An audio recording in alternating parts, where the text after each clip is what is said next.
Greatest Cardinals ever to wear the birds on the bat, still at the ballpark today.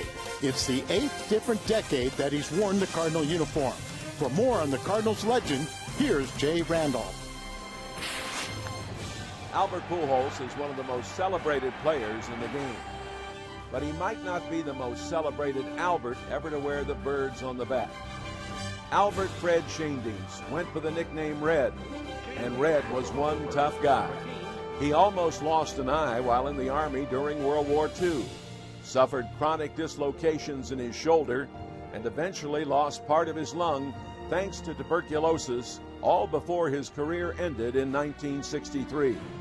Despite all of that, Red helped the Cardinals win the World Series as a player in 1946, as the manager in 1967, and as a coach in 64 and 82. He is currently a special assistant coach for the Cardinals, which means he's worn the Cardinal jersey in 8 different decades. Schoendienst was elected into the Hall of Fame in 1989, and his number 2 was retired by the Cardinals. It seems fitting that Red wore the number 2. Stan Musial said Red had the greatest pair of hands he'd ever seen. Praise from the man is praise indeed. I'm Dan McLaughlin. We're at Busch Stadium in St. Louis. A beautiful night for baseball. Game 1 of our 4-game series, the Cardinals and the Pirates. And a look at Clint Hurdle's lineup presented by Southwest Airlines. Tabata, Presley, and McCutcheon. Then Walker, Jones, Harrison, Cedeno, McHenry, and Morton, the pitcher, batting 9th. Edwin Jackson, the right-hander for St. Louis. A potential free agent after this. He's really pitching well in August. He has the best month of his career, 14-6. He's pitched very well here at home. He's 2-0 with a 2.45 ERA at home, and he's also 2-0 in 3 career starts against the Pirates. And a look at the Cardinals' defense tonight. Holiday, Craig, and Berkman. Freeze for Cowles, Schumacher, Pujols. And the battery is Jackson and Molina after Yachty had the afternoon off. And that's presented by Dobbs. So here we go. We thought there'd be more on the line in this series about a month ago. Both these teams thought that. Instead, both have fallen on hard times. And Tabata is hit by the first pitch. Not the way you want to start. Well, Tabata is used to reaching base against the Cardinals because he's got a hit in every game he's played against the Cardinals. But here he gets first base the hard way. Plaza Tire Foxmo here, Al. Our first pitch of the game, and he just drills him in the shoulder blade. Tabata just came off the disabled list when we were in Pittsburgh last week or so, and just signed a new big contract. 6-year extension. Alex Presley will be the hitter, batting .333, 1 home run, and he's driven in 9. It's 84 degrees, our game time temperature here tonight. Presley, a slap hitter who was just activated today or recalled from his rehab assignment. Al, I'm assuming that Tony La Russa, John Mozeliak, they want to see some fire from this club and these individuals before this season is through. Yeah, you know, Dan, it's real tough. I mean, it's real easy to say they've been playing, you know, with no life or anything, but when you don't hit, there's not a lot of life, and I wouldn't question their integrity, but the results have not been good. But the only thing you can say is let's turn it around. Whether you think you're in the race or out of the race, just play loose, relax, and start winning some games. Gerald Laird was saying to his teammates the other day in the clubhouse, very similar situation that he was in with Detroit in trying to catch Minnesota a couple of years ago, and they did it.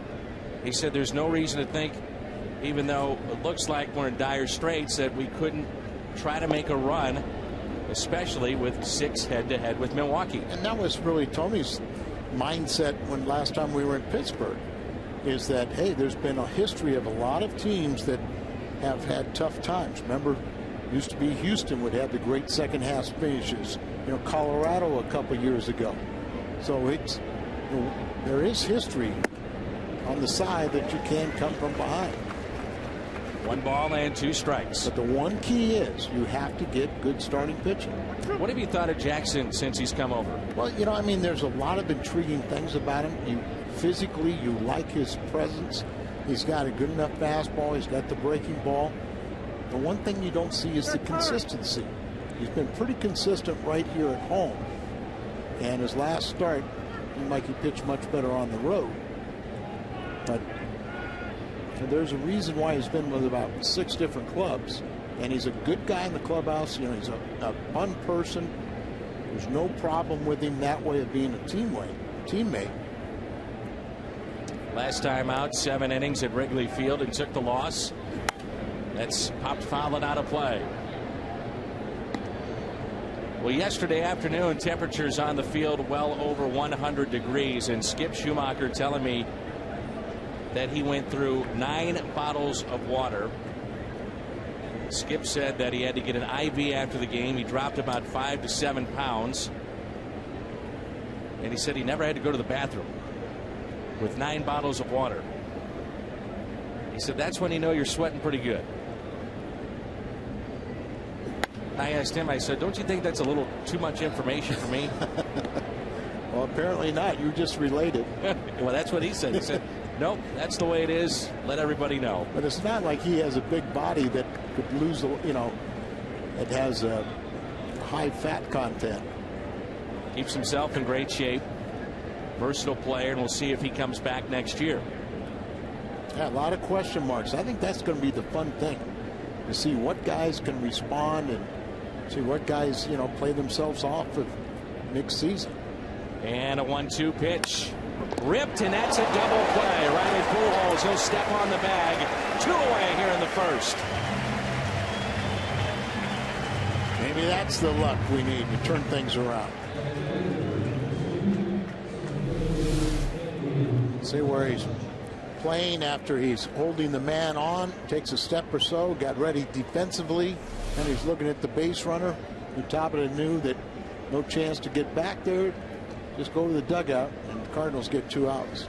Andrew McCutchen with 2 outs and nobody on. Big gap in left center. McCutchen 18 home runs this year and very good power.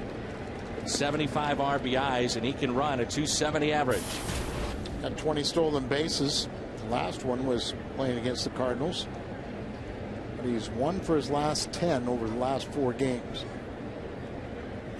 It's convenient if you're a Pirates fan to look at the game that went nearly 20 innings against Atlanta. Jerry Meals with the blown call with a play at the plate. Clearly the runner was out but called safe, and Clint Hurdle after that and his team kind of spiraled that game in Atlanta.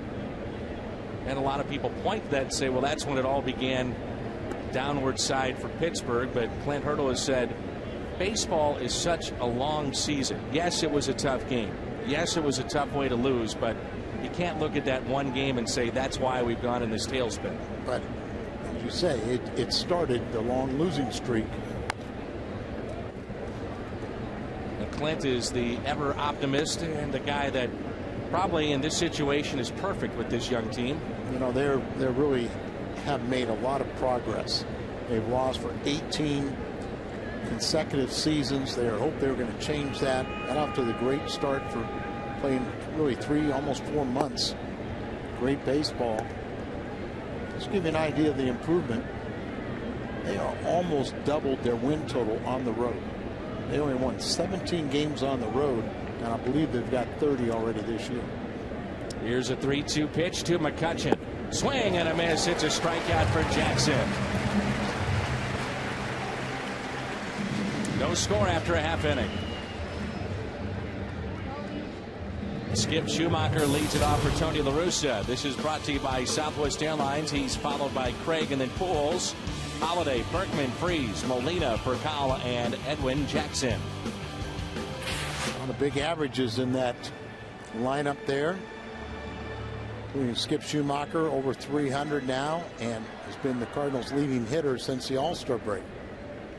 So here we go in the bottom of the first. A 4-for-4 day yesterday for Schumacher, and he looks up and he's at 301, and he was saying to me that is something that he doesn't take lightly. He wants to finish at 300 or better. And the only player in all of baseball that's had a higher average since June 4th is Ryan Braun. Next, Skip Schumacher.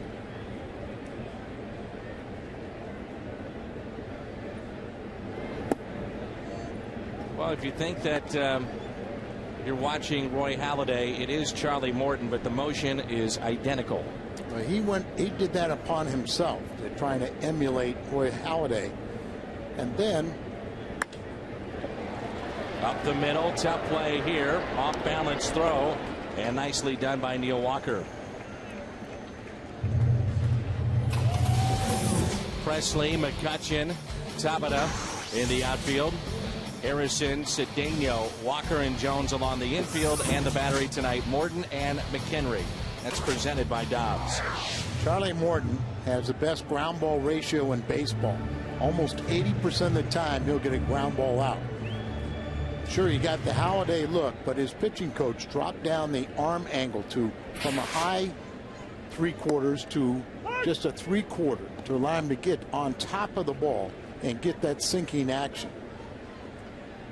Say a lot of the pitches really tail in on the righties too, Al, with that good sinking action. Yeah, great sinking. That's where he gets he gets all the ground balls. Ray Surge said, he came up with the idea of emulating Halladay, and I saw him and I wanted to change him. Last year he was 2-12 with an ERA over 7.50, and now he's looking for his 10th victory tonight. The 0-2 pitch to Alan Craig. Popped up to the right side, and Tabata is over, runs out of room. The one thing. Keys to the game presented by Toyota. Charlie Morton, month by month, and in August, look at that, .95 ERA. Second best in all of the National League in ERA. But the one thing he's been able to do with that sinker, and remember in the first game he pitched against the Cardinals, very impressive. That was way back in April, first homestand of the year. He walked 5 in that game. Probably should have been knocked out with about 15 walks. There's a liner into right. Tabata is back, and he won't get it. Pops over the wall for a ground rule double with 1 out here in the bottom of the first.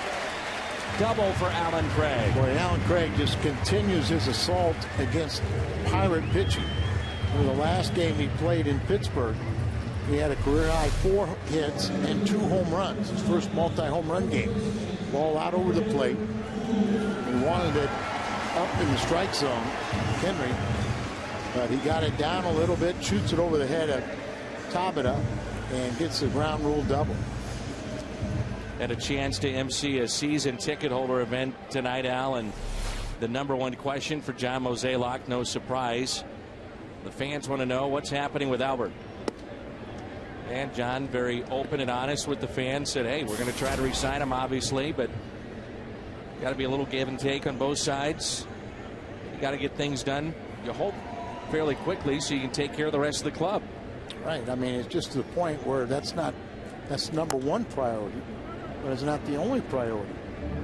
And obviously, it's going to take a big bite out of your payroll. So, until you have that resolved, you don't know really how much more money you have to spend. Saw that season average against the Pirates for Pujols at .278. Very surprising to see that. Normally just crushes the Pirates in his illustrious career. Particularly in their home ballpark, but you would think it would be about 100 points more.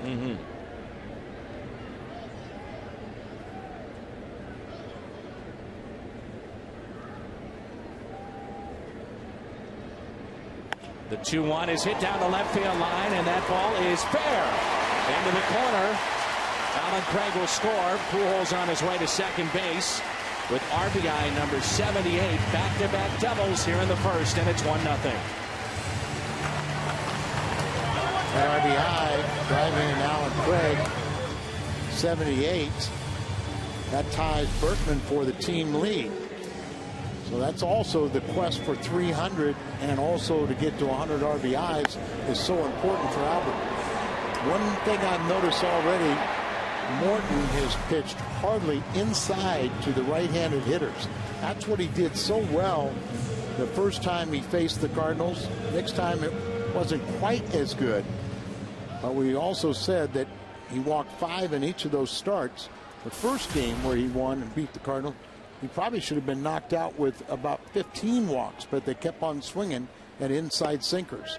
That's the pitch right there that they swung at and got themselves out, either swung and missed or hit it on the ground. Now you can see they're a little more patience and he's throwing more balls out over the plate. 1 out and a runner at second base. That's Pujols. Cardinals have jumped out to an early 1-0 lead. Holiday foul.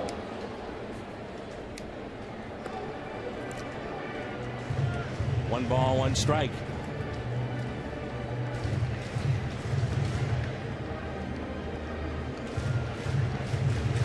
Talk about the game of baseball and such a long season and luck along the way. Cardinals a little luck in the first. They hit the first man they see, and then a bullet to Pujols off the bat of Presley turns into a double play. Next man strikes out. Holiday pops it up. Foul territory, and the catch is made. I'm a firm believer that you can create your own luck. And also a firm believer probably in over 162 games things will even up and even out. Very true. Sometimes you're very fortunate when you play a club, when you're not playing. The Cardinals played the Pirates in that first series. They were gung-ho coming out of spring training, thought this was going to be the year that they not only reach 500 but contend. And they were believing the pitch by their manager, Clint Hurdle. 2 outs, runner at second. Berkman set gaudy numbers at PNC Park along with Pujols, but here in St. Louis the home run numbers have been down, but overall he is 1 shy of 30 for the season. Hit 14 last season. That was a down year. Maybe you were hoping for 20. Maybe you're hoping for about 80 RBIs. He has had a remarkable season, and left-handed batters have had a lot of success against Morton this year. They're batting .365 against him this year. 1 ball, 1 strike. Outfield is deep, straight away. Pitch up and in, 2-1. What the Cardinals believe is the reason why the left-handers have so much success is he can't get his pitches inside. You know, leave them out over the plate, can't get that cutter to come in.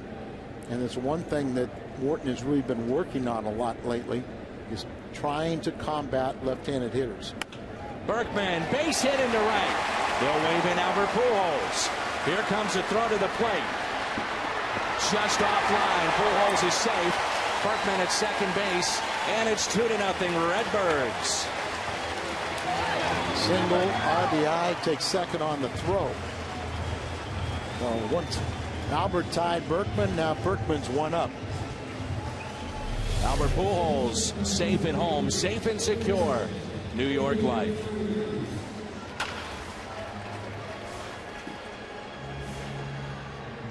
You knew there was no stopping Albert Pujols on a base hit with 2 outs. Taba's throw was a little high and also just a little bit up the line, so Pujols didn't even slide. A strong throw.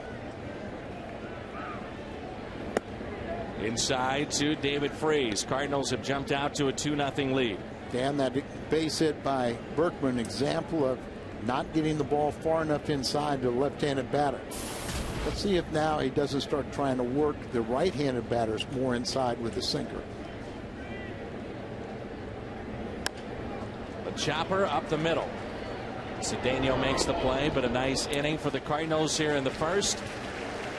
Pujols with an RBI, number 78, and number 79 for Berkman. Well, not scoring many runs and a high ERA. 252 batting average. We said Clint Hurdle's team is, well, Evie acknowledged that you've had good 4 months, but you play 6. Now they put themselves in a position they're going to really have to play hard to reach the 500 mark. Here is Neil Walker, the Pittsburgh native, and he looks at a ball from Jackson. The run scored by Albert Pujols was his 84th of the year. We talk about average home runs and RBIs getting to 30, 100, 300, and another one that we always used to talk about, 100 runs scored.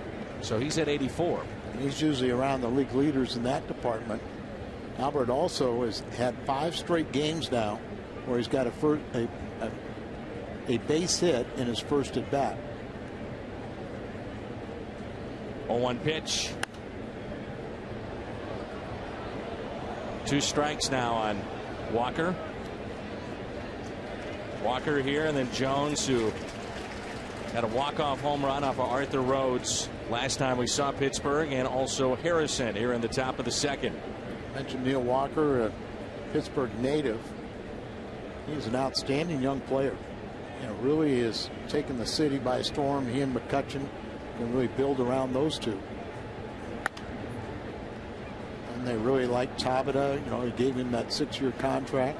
The one they're a little concerned about is Pedro Alvarez, who was a top pick by Pittsburgh a few years ago. Did make it to the major leagues, a third baseman. He's now in the minor leagues and really is not playing well there either. And he was, when we were in Pittsburgh last, he got called up and just looked horrible. Struck out. They just looked lost. They sent him back out. You know, the first time he came, he was on rehab at one point, and after, you know, he went on a rehab assignment, and then they optioned him down there. Hit 365, brought him back up, but he just looks like he's lost at the major league level. And like you said, they were going to build around him. Still may be able to, but they've got to figure out what's wrong with him. And a 1-2 pitch by Jackson. Hit to Pujols. Jackson covering the bag at first, and there's one away. 6 is a serious number again. The Cardinals score 6, get 25-cent drinks all day at On the Run at Mobile. That's any 20-ounce coffee, fountain, or frozen drink for just 25 cents, and we're serious at On the Run at Mobile. So far, looking at the velocity of Edwin Jackson, if you go by the gun, and I know at times you do and at times you don't. I would say more times than not you don't, but he's hitting 96, 97 consistently. Well, even if those numbers are elevated 2 or 3 miles an hour, it's still, you know, gets your attention. But I've always felt like hitters will tell you how good your fastball is. But that's why I say he's very intriguing, potential free agent, and a lot of people think that, you know, he's going to be in the top 3 or 4 choices for a starting pitcher. 1 out, nobody on. And a 1-0 pitch to Garrett Jones from Jackson.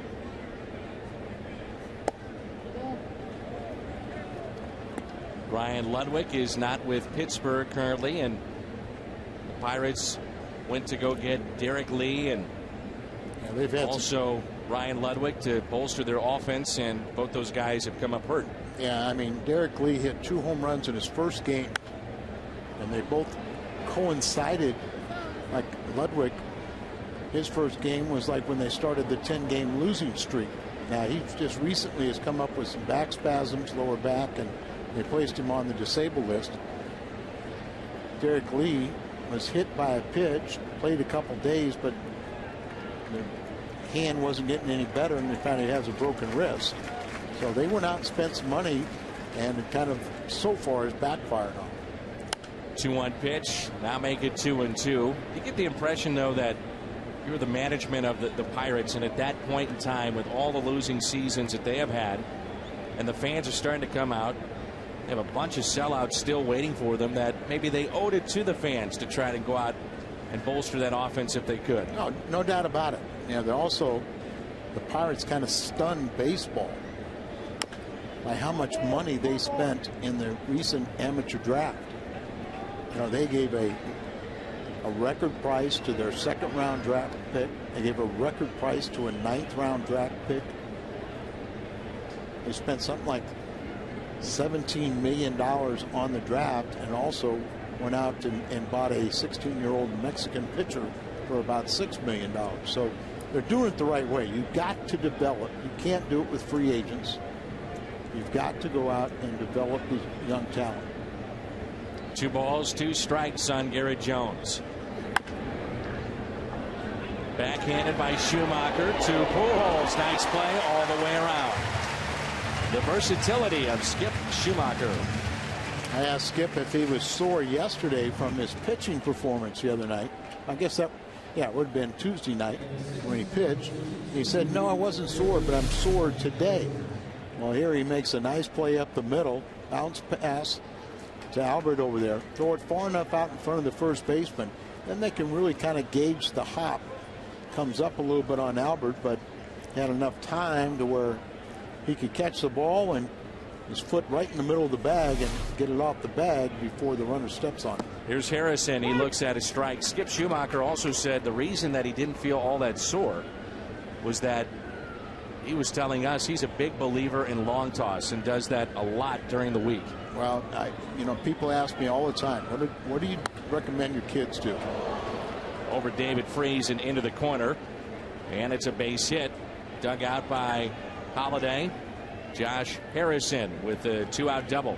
And what you tell young kids to do is what Skip Schumacher just said: play a lot of long toss.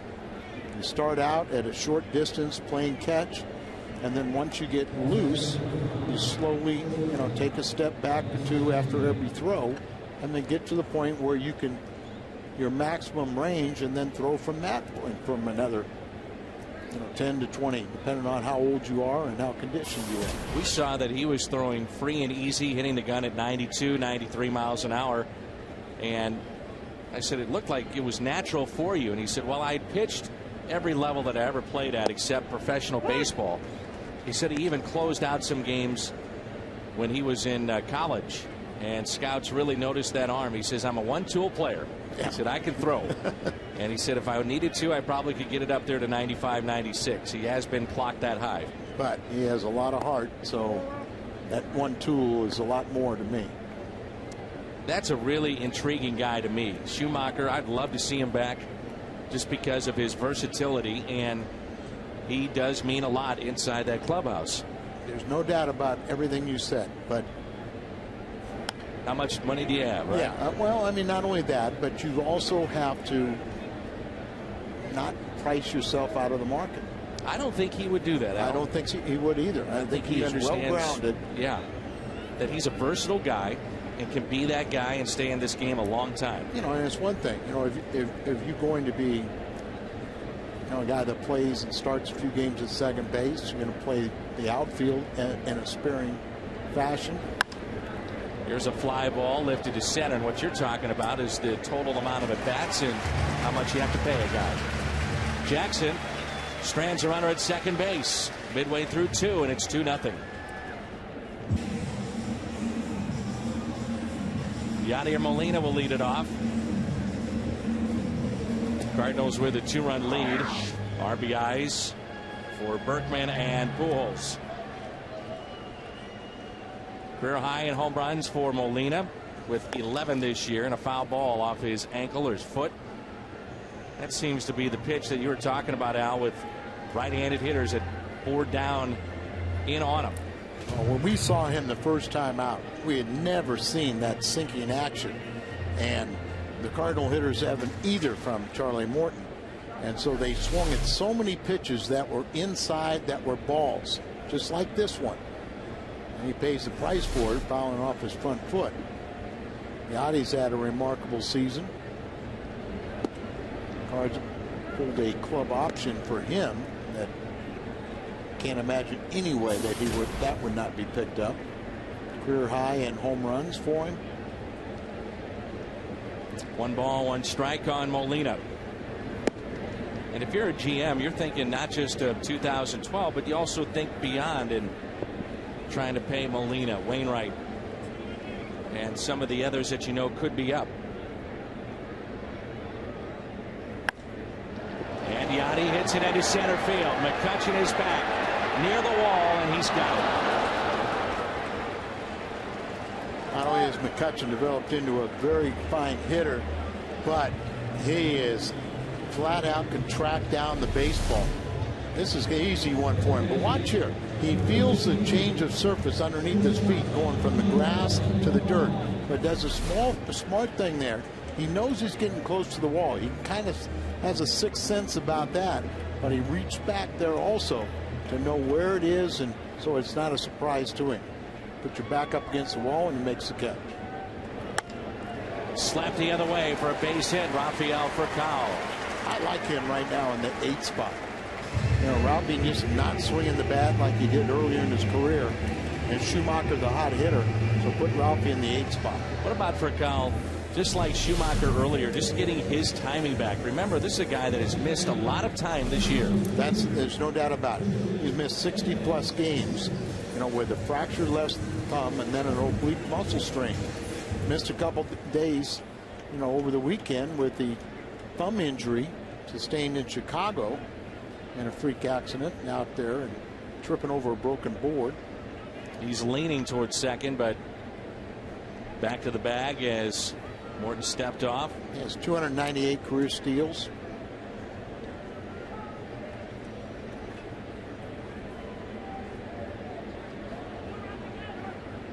Leaning again and back in safely.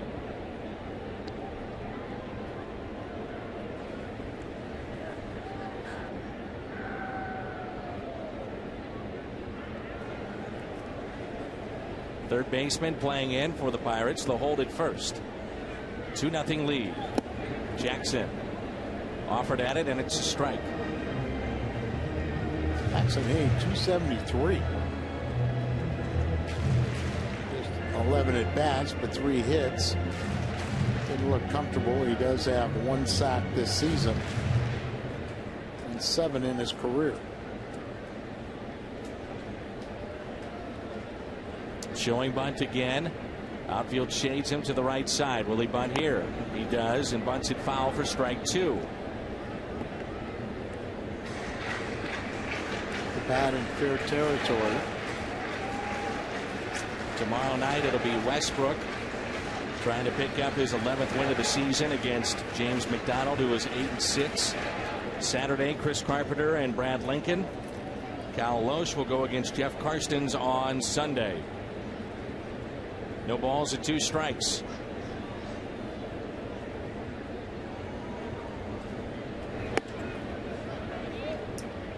Schumacher, the leadoff man, on deck. 1-2. Charlie Morton ahead in the count, so he threw a ball up in the zone trying to get the pop up.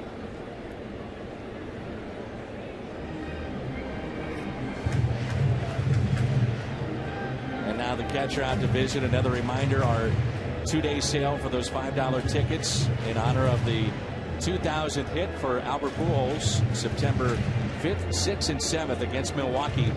That will end tonight at midnight. We have $5 seats available, but only 2,000 seats available for those 3 games at that ticket price.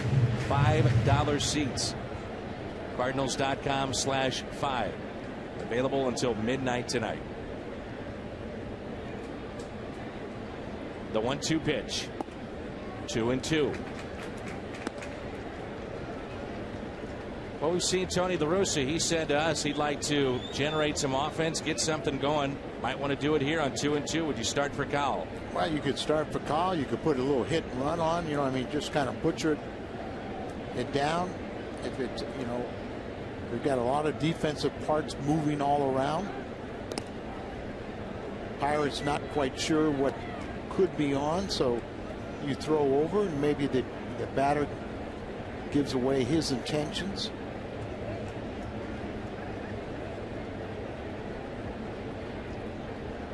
Leaning towards second, not going, and Jackson gets the bunt down.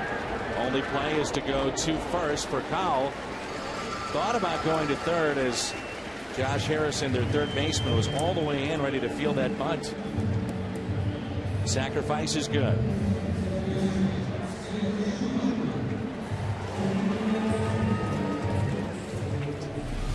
You got the third baseman comes in charging hard, hit the bunt down, but it's the catcher McHenry who picks it up, and then I'm sure the third baseman is retreating. Josh Harrison.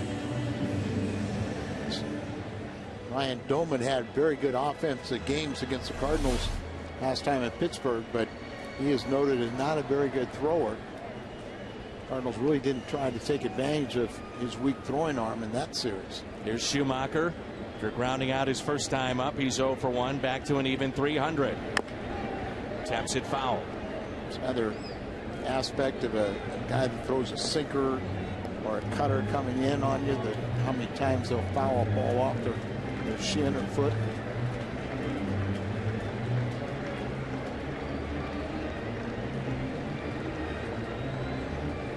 Not bad average with 2 outs, runners in scoring position, hit 300. Shade him just slightly to the opposite field. 2 outs for Kyle, the runner at second. 0-2.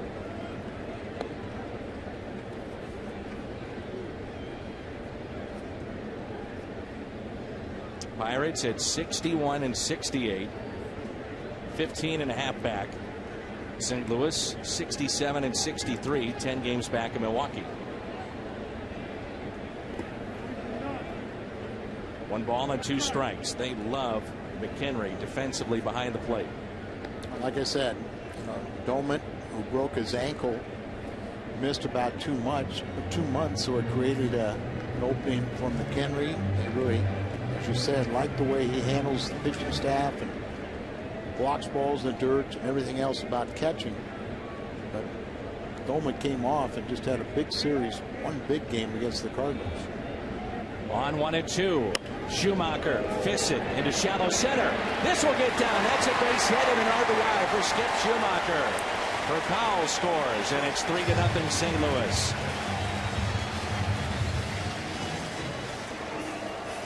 Verkal out there with 2 outs. So as soon as this ball is hit, you just take off. Just inside, fights it off, so it doesn't get a lot of good wood on it. And Cutchin never gets there. But as I said, with 2 outs, you know the ball's put in play. Just put your head down and circle the bases. The single by Verkal, the sacrifice by Jackson, and the 2-out base hit by Schumacher. Here's Alan Craig, who doubled and scored back in the first. 3-0 St. Louis.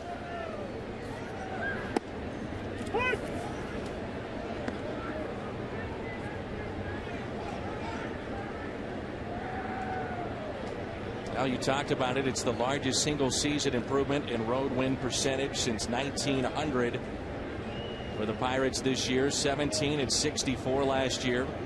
Just 1 game below 500 this season. So much improved away from PNC Park. Alan Craig against Pirate pitching this year is 9 for 16.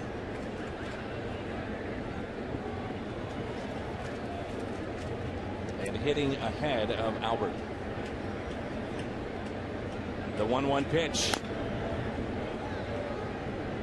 1 ball and 2 strikes. One thing, Tony likes to have a power guy, a guy that can do some damage in the 2-hole, and figures he hit a lot of fastballs or something hitting in front of Albert. But with those numbers and the success he's had, you better pitch him your best stuff. On 1-2, it's hit towards third, and the play is made. And Craig is 1 for 2. Skip Schumacher, the RBI base hit. Cardinals on top after 2. As we move to the top of the third, RBIs tonight: Pujols, Berkman, and Schumacher just moments ago. Al Raboski, Dan McLaughlin were joined now by Jim Hayes here in the 3rd inning. Skip picking up that RBI, his 31st of the year. You guys were talking about Skip and what the future holds for him. You talk about his leadership, but also that work ethic. Pitched the night before, and then yesterday, the only guy on the field taking infield. He's a tireless worker, and I think that factors into that leadership equation. Lead by example kind of guy. He talks to himself a lot too. At the plate, out in the field. He says it's one way that he stays focused, reminding himself little things to do. I don't think you'll find a guy as critical of himself as Skip Schumacher. If things don't go well, he takes it home. There's a 1-1 pitch and a ground ball to third, backhanded by Freese off his glove. It's an error. E5 on the play. And it brings in Morton. A little bouncer, looks like a routine going to be out. Tried to backhand it, misses it. Hyundai Foxmo here. Almost turns an ankle in his effort to go after this ball. Don't want to see that. I was going to say, don't say that with David Freese.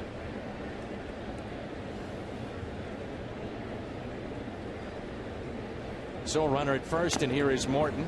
Taps it foul. Stabbing at it. All right, now I'm going to put you on the spot. Best bunter that you faced or saw? Carew, I guess, would come to mind. Well, Carew, I was thinking of a pitcher, but, you know, Rod Carew was so good. He always felt, he once, I believe, 7 batting titles in the American League. But he always felt that he would never go into a prolonged slump because of his ability to bunt. And you go back to the absolute basics of hitting. Seeing the ball hit the bat. So that's pretty good advice for anyone. If the great Rod Carew felt like he would never go into a prolonged slump because of his ability to bunt, you know, people ought to think about that. Here's the 0-1 pitch to Charlie Morton. A check by Jackson. McHenry, the runner at first. Freese cheating in at third. And the only play is to go to first with a high throw to Schumacher. Sack 1-4 on the play. So both pitchers have helped their cause with sacrifices. Jackson back in the second, and this one here at the top of the third. We've been doing a lot of talking about this team and where they're at, Jim, and I know you had a chance to hear what Tony had to say about the team from here on out. Well, he said that in his opinion, the Cardinals gained a lot of admiration from opponents, people in baseball, and Cardinal fans in the early going by being successful and fighting through all kinds of injuries. And in his words, they have mugged that admiration of late with the way they're playing. And he says they owe it to the organization, their fans, and themselves to finish strong. And in terms of looking ahead and trying guys out at this position or seeing who, he said maybe when there's September call-ups, we'll look at it then. Right now, they're just going to try to win games, and that's the focus. And the 0-1 pitch to Tabata. And you kind of hope everyone just relaxes now and just have some fun. And right now, I mean, that's the best formula for them to get back into winning ways, is just to go out and have fun. The only way you have fun in this game, though, is when you win. You'd have to say the bullpen has improved since the deal. And you also are looking to improve the back end of that. Maybe it comes within the organization. You never know about a Lance Lynn or Fernando Salas. You have an option on Carpenter for next year. Jaime Garcia trying to get straightened out after another rough start yesterday. Bad third inning, 8 straight reached. But you do know that Wainwright will be back. Obviously, the loss of Wainwright was huge. We thought the first half they could overcome it. Strikeout number 2 on the night. And initially, as Jim said, they did. They weathered that storm of missing him every 5th day. But again, over the long haul of a season, that does catch up. And the fact the Cardinals, at the worst time, went south. Everything went south. Well, you know, the Cardinals are averaging 4.65 runs per game. But when your ERA is right around 4, there's really no margin for error. Pick off, they'll throw behind the runner, and it's kept in front by Furcal. And that's the reason why they have had the unbelievable 21 walk-off losses. Cut that in half, you're right in the pennant. You know, exactly. the thing is, though, I would say most of the bullpen damage was done in the first half. To be honest, the Cardinals were still in first place and still had everything ahead of them, and they weren't able to get that run. Here's a 1-0 pitch. Left center, Craig coming on and does not make the catch. Trying to sell it. It's a base hit. Pittsburgh gets on the board, and it's 3-1. Tony said, I want Craig's bat in the lineup, just trying to find a place for him. And he really has played center field very well. Here he makes a great effort, tries to backhand it. Clearly he traps it. Wasn't going to change the play, but you're right. Our Hyundai Fox Exmo cam, as he tried to sell it to the umpire, wasn't going to change. He wasn't going to get up and throw out the runner. You know, to finish our point about the bullpen, I think if you ask Tony, if you ask Mo, clearly they stuck with Ryan Franklin way too long, and it cost them a lot of games, and they wanted to see the veteran get straightened out, and I think everybody did. Teammates, fans wanted to see him get right, but never did. They gave him the benefit of the doubt, and in retrospect probably stayed with him too long. And they honestly felt like Franklin still had stuff, and if they gave him time, he would straighten it out. That didn't happen. Here's Andrew McCutchen. He represents the tying run. 2 outs and a runner at first. You know, you were talking about Alan Craig. I asked Tony about Craig before the game as he's shuffling guys and trying to look ahead but win the games now. If a guy like Craig gets more playing time, and he said it's a tough spot because they can't use him where they'd like to use him, and they'll find good matchups like Pittsburgh where they'll try to get him in. But he said if you're looking for, you know, Craig to get regular playing time, that probably won't happen this season. I mean, he's, you know, really doesn't have a defined position, or best would be a corner outfield spot. 2-0 pitch, make it 3-0. But Tony's idea is that I'll give Craig 3 at bats, we'll have a lead, and then I'll bring in a defensive replacement. He said the biggest thing that he will not do for you is you can't expect him to track down a ball, you know, that's up against the wall, left to right, where he makes a long run. It's just not going to happen. You know, he'll give you every effort, but he just doesn't have the speed of, say, a McCutchen or one of the other outfielders. Well, they turn him loose on 3-0. They don't need to. Up and in, it's a walk. So Jackson has hit a man, and that's his first walk that he's allowed. He's the error by Freeze to start the inning, the sacrifice, then a strikeout. Presley with the 2-out RBI base hit, walk to McCutchen, and the cleanup man Neil Walker with 2 runners on and 2 outs here in the top of the 3rd.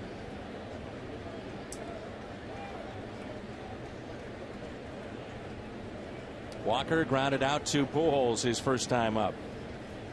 Talking with Mark McGuire today, he pointed out that you look at the teams that are winning, they're doing it with pitching and defense. They have a below batting average of the Cardinals, but they've had that, you know, really good pitching throughout, and they have a much better defense than the Cardinals. I would assume, going back to Craig, that's one of the guys that I think the Cardinals would like to get an extended look at and multiple at bats in September, day after day after day, to see how he responds. But it's kind of tough when he could play first, but oh, there's Pujols. He played left. Oh, there's Holiday. Exactly. Right, you got Berkman. You know, so tough to find him that spot. And Tony's never going to give in. You know, he's going to want to win every single game. You know, at times you'll see, but he'll find ways to get Craig in there. And like you said, you know, depending on where you are, September 1st, that's after a 3-game series in Milwaukee. I guess the first would still be the 3rd of that game of that series. Find out if you're get back in the race at that time or not. It's now 7 straight balls from Edwin Jackson. 3-0 the count on Walker. Garrett Jones on deck. You just hate to see this when, you know, there is an error and then you get 2 guys out, so there's no earned runs. You know, you just want to see him bear down and really make David Freese, you know, not feel guilty for that error, because his guy did come around and score. The 3-0 pitch. Off speed pitch, in for a strike, 3-1. It was hot this afternoon, but it's cooled off, and just a perfect night here at Busch Stadium.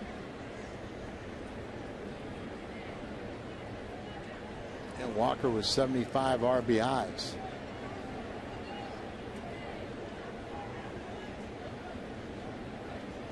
The 3-1 pitch by Edwin Jackson. Catches the corner, 3-2. There's two consecutive strikes called that were way outside. Jim Reynolds calling the balls and strikes tonight. As Cardinal fans remember Neil Walker's 10th home run. That was a game-tying home run in Pittsburgh on the first pitch from Salas.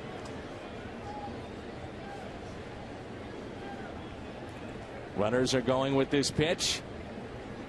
And it's a ball. Back-to-back walks.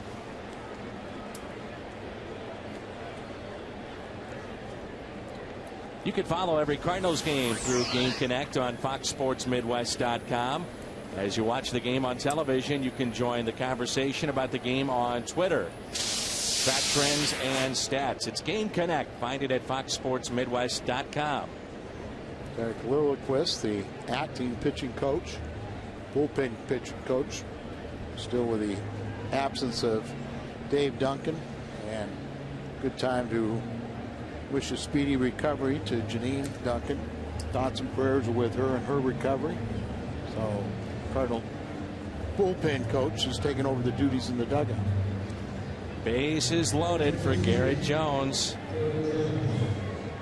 No grand slams in his career, a .357 average. But this season, look at that, 3 for 3 and 10 RBIs. Make a mistake, he can really lose one. Jackson now working out of the windup with the bases loaded. Really has not had command of the strike zone at all. Runner at third is Presley. Reached with a single, then McCutchen a walk. Walker a base on balls, and now it's Jones. 2 outs, bases loaded. Time call.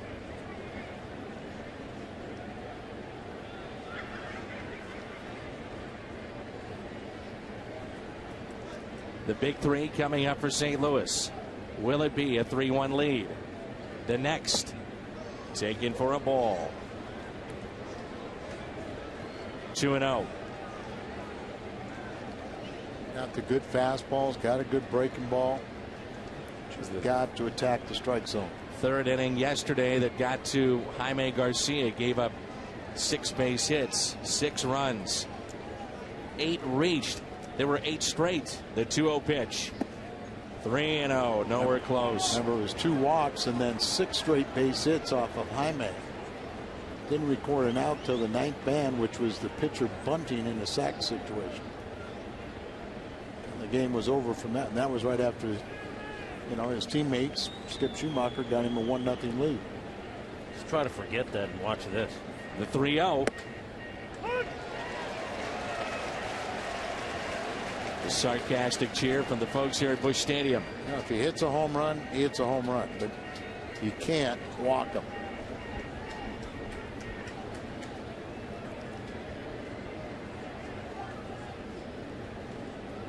Here's a 3-1 pitch. That's strike 2. 3-2. A dangerous pitch to a left-handed batter, down and in.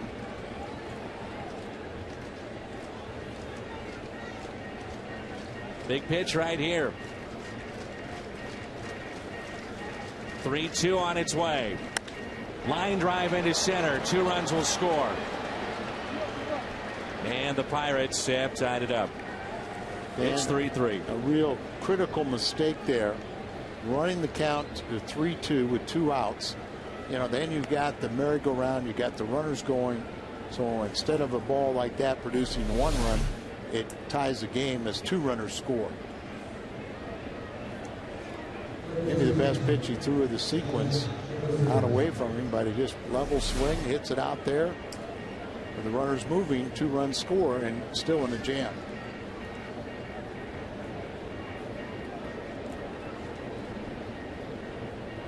Josh Harrison will be the hitter. 2 outs, runners at first and third. Harrison doubled to left. His first time up. And you know the guy that feels awful right now is at third base, David Freese, with a tailor-made hop. Looked to be an easy play to start the inning, turned into an error. That run came around to score, and you see 28 pitches this inning for Edwin Jackson. You know, they're unearned runs, but at some point you've got to get another out. 2 balls and no strikes.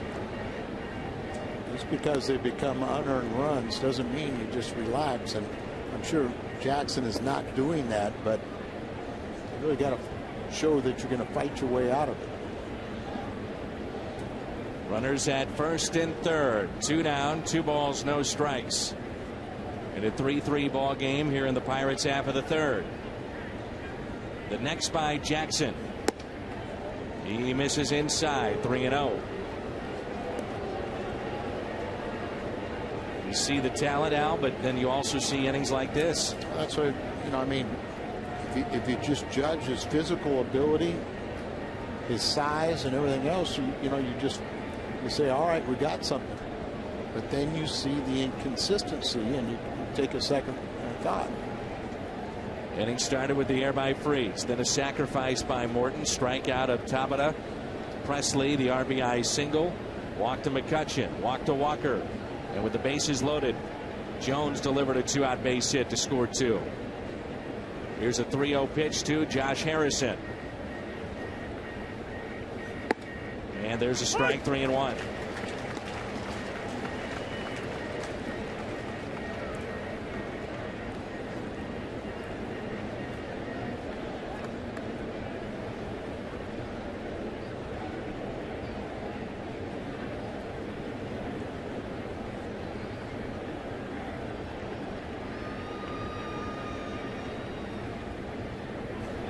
Bring it 2, and Jim, you talked about how Jackson before the inning is one of the loosest guys you'll find in the clubhouse when he's starting that day. Some guys don't even make eye contact with some of their teammates even, but Jackson's a guy who will seek out a conversation, and I asked him about it and he said, why would I do anything differently? Jeff Suppan was like that as well, and here's a 3-2 pitch. Runner from first, there he goes. That pitch is lifted in the air. Left center, Alan Craig makes the catch. The Pirates have tied it up. Pujols, Holiday, Perkman coming up. Okay, Creve Coeur Camera Day. Get here early. 3:15 is our first pitch. First come, first serve. You'll be on the field to take photos of your favorite players and coaches. And still some tickets available. Very popular day. Creve Coeur Camera Photo Day. Here's Albert Pujols, 3-3 game, and the first pitch is a strike right at the knees.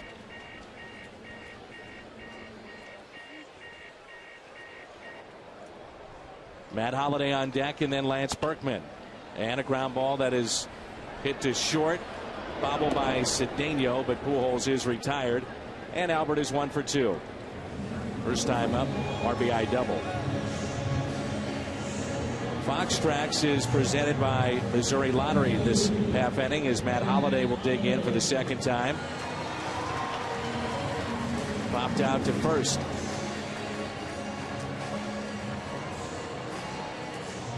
Holliday 4 for 10 with a home run off of Charlie Morton. Just about every other game, Kyle McClellan is a guest of Jim's on the pregame show. And Kyle's had an interesting year in the fact that he's been a starter. Now a vital role in that bullpen. Where does he want to be next year? Well, that's a great point about his appearances, but a lot to talk about with Kyle. As you mentioned, an interesting season. A starter after fighting for the starting spot, then being moved to the bullpen. Through the legs of Garrett Jones, and Holliday is aboard.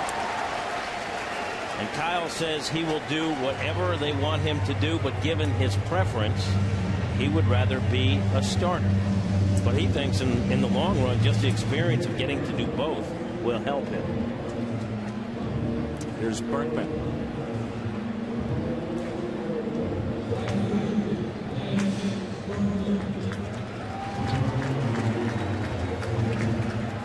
The best cameraman we've had yet this year, outside of Big Dog.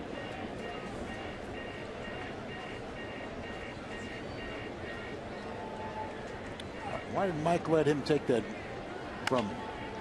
There's a base hit into right field. Holiday on his way to second, and he'll stop right there.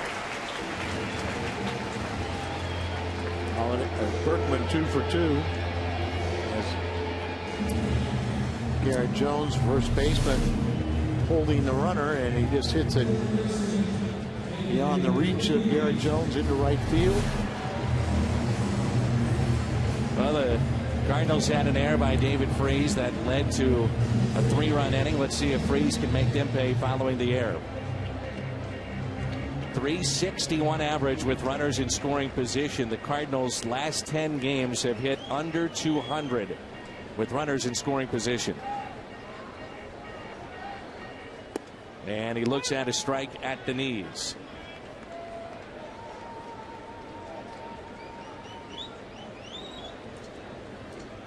Cardinals about hit the Pirates 6-3. We're tied up 3-3. 0-1 pitch to Freese. Make it 0-2. David first time up, grounded out to short.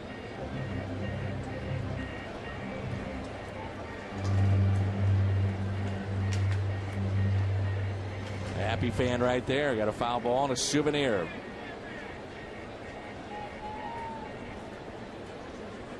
Here's the 0-2 pitch. That'll roll foul. We haven't seen Nick Punto in a long time, have we? No, he's been. This is why I know that you're digging. He's been down on the field. I like me some Nick Punto. Who doesn't?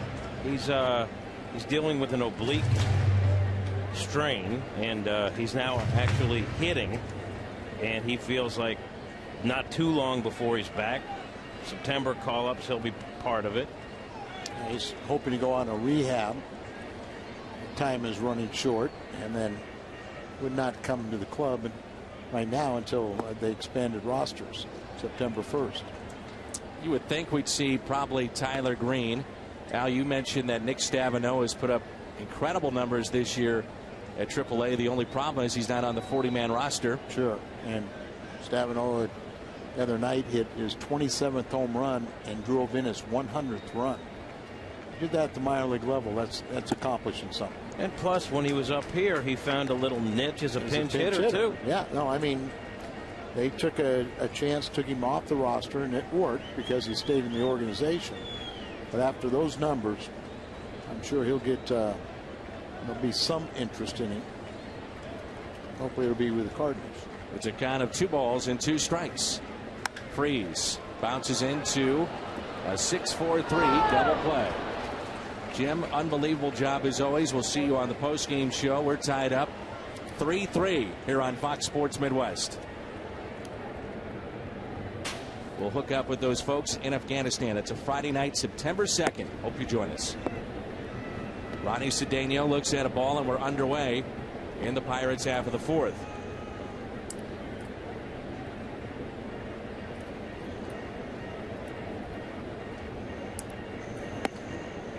One ball, 1 strike.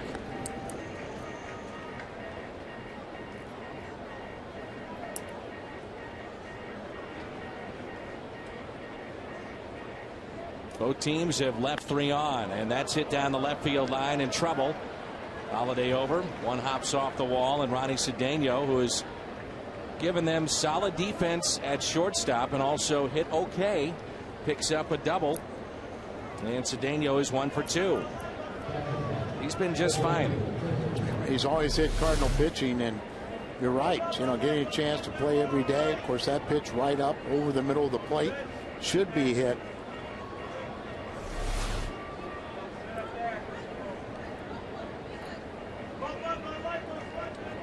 McHenry, the 8th place hitter, reached on an error by Freese back in the 3rd. 4 finals in baseball today. Atlanta continues to win. They beat the Chicago Cubs 8-3. See the Yankee score? I was thinking that was the Jets and Raiders. 22-9, the Yankees over the A's. They were down 7-1 one point in that game. Detroit over Tampa Bay 2-0.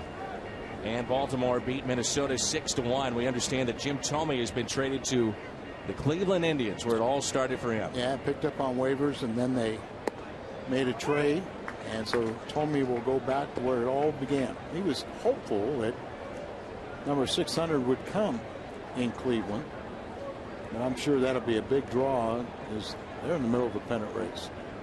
1 ball, 1 strike on McHenry.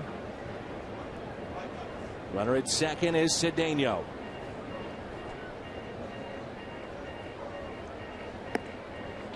can hear that beeping noise for the last half inning or so coming through our microphones. We're not sure what that is. I tell you what it is. It's actually a fire alarm, where yesterday early at the ballpark they were having problems, and it was going off even much louder, and had to tell everyone it's a false alarm, and I'm sure that's what it is right now too. Well, let's hope. 1 ball and 2 strikes. Why have you just left the booth? Yeah, I'm out of here. Trust me, nobody's in harm. Fly ball out to left. Holiday going back. He won't get it. Off the top of the wall. So Daniel will score. Holiday fires a strike into second base. And just like that, the Pirates lead it. It's 4-3. McHenry with his 10th RBI of the year.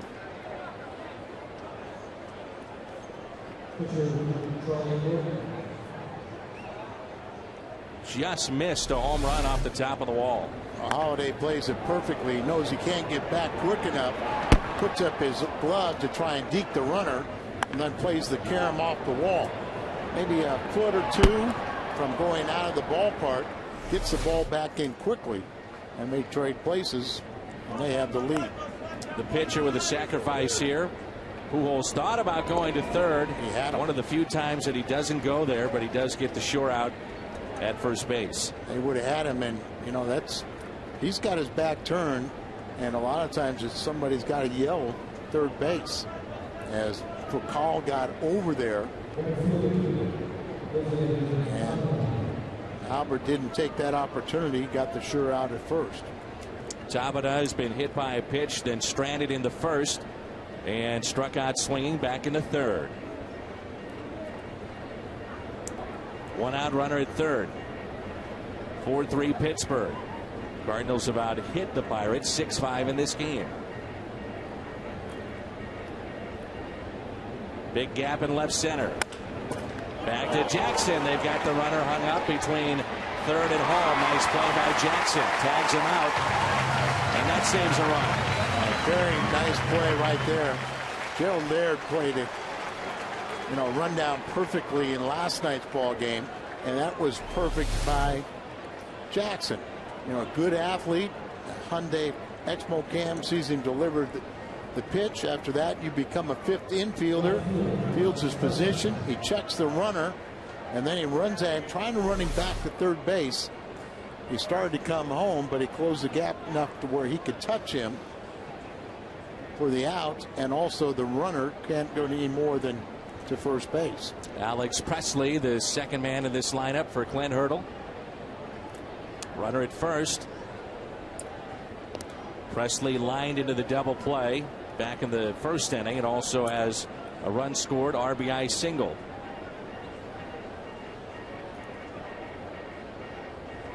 Big gap in right center for Presley. Left fielder tonight. Trouble happened last inning after 2 outs. See if he can't bear down here. And it started with a single by Presley. A single and RBI as he scored the first run of the inning, who reached on air.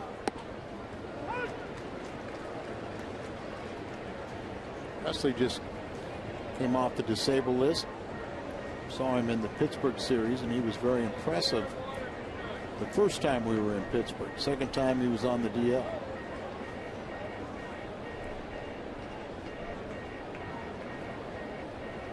David Freese in over at third. They'll hold it first, and here comes the 0-1 pitch. Make it 0-2.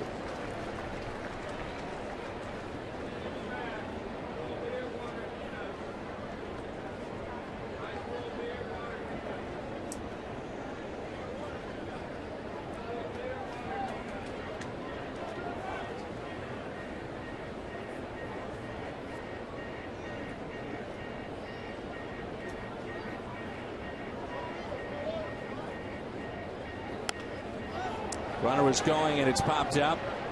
Pujols will take it. The Pirates with an RBI by McHenry have taken their first lead of the night. Molina leads it off when we come back. Pittsburgh, the Cardinals have outscored, or rather out-hit the Pirates 6-5. Big mention here, big birthday girl. Going to be 97 years young today. Tina Costa watches all of our games. Big red-blooded Cardinal fan. Happy birthday today. 97 years young, and this is a little gift from the Cardinals and all your friends and relatives. Yadier Molina leads it off. And a 4-3 lead for Pittsburgh. Cardinals have Molina for Cowell and Jackson. The slider that's blown away in the dirt. 1 ball, 1 strike. Diamondbacks top of the 8th, leading Washington by the score of 5-1. Kansas City leading the Blue Jays top of the 8th at 7-2. Potential matchup in the ALCS you could see. Boston and Texas, and the Red Sox in the top of the 6th lead Texas 6-0. Astros in San Francisco later tonight. 1-2 pitch. 2-2.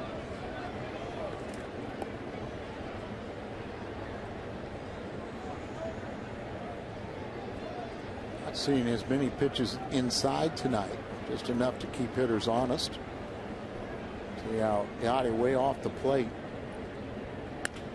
Here's a grounder that's hit to short. Cedeno makes the play, and there's 1 away. Texas, many thought that they would run away with that division, American League West, and they have not done that. As Los Angeles, the Angels, only 2.5 games back. Yeah, they've a couple years ago you'd always pick the Angels, but falling on hard times. Mike Scioscia's got that team playing hard again. I would have thought Texas would run away with it. They were my pick in the West. Sure, yours too. Yes, they were. Rafael Furcal with a base hit out to left. 1 for 1 in this ball game tonight. Also scored a run. What did you have in the American League Central? Do you remember? Central, I had, I believe, Minnesota. I think I had Chicago and had the wild card, or it was either Chicago or Detroit. For some reason I'm thinking, how could I not pick the Yankees or Boston?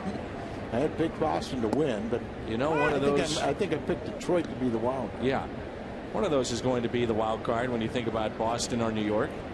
Always seems to turn out that way. I don't think I gave the Yankees rotation enough credit.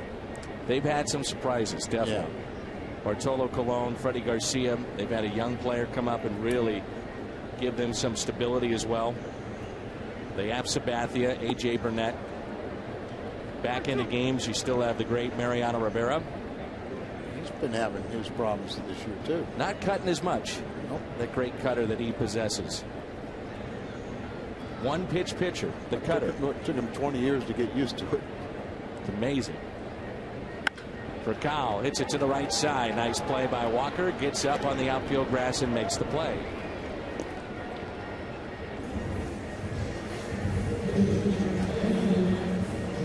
Well, both second basemen have contributed defensively tonight. Here's Neil Walker. Neil Walker, very good range. Field that position. Now with McHenry behind the plate, they have a good defense up the middle.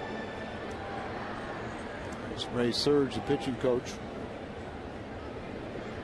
keeping score, making notations where the ball is being hit.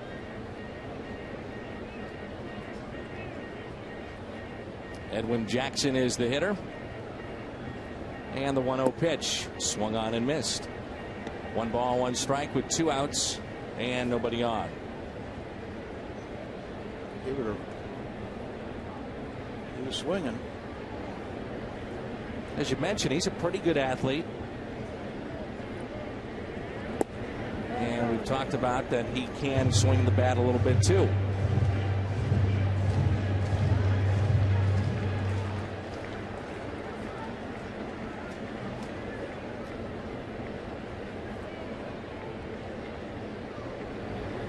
Jackson with a base hit into center field. Hard hit. The couple of bounces out to McCutchen. And it's a 2-out base hit for Jackson. Looked like an Albert Pujols, Matt Holliday swing in result. Because that ball was just scorched up the middle. Public flight seeing aboard the Farmers Airship available from August 26th to the 28th. For reservations or more information, call 650-969-8100 extension 111 or head to airshipventures.com/tour. Schumacher with a runner at first, and now time is called.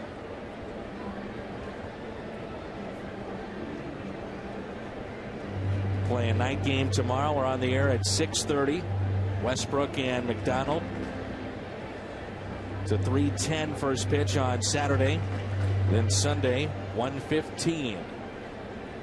Jake Westbrook trying to pick up win number 11 tomorrow night.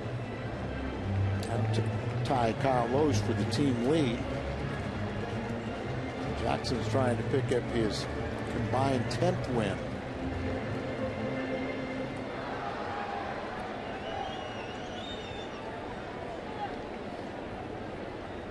Two outs, runner at first. Schumacher hits one out of play. It's a couple of times tonight he spun away, it looks like, from pitches that he liked and wishes he had back. RBI single for Skip. Back in the second inning, that scored for Kyle. That made it 3-0, and the Pirates have come back with 4. 0-2. One of the reasons why pitching coaches will tell you to always throw first pitch strikes. Because even if that hitter gets a pitch he likes, rarely does he put it really in play. Or even, you know, you still have to get a base hit with it. But a lot of times they'll take it or foul it off.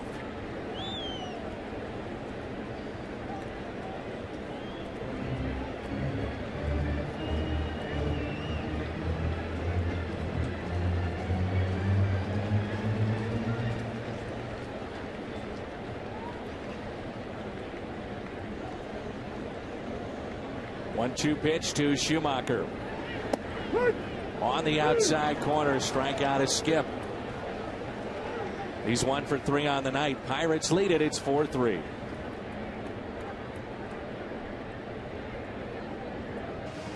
Well, we have a moment.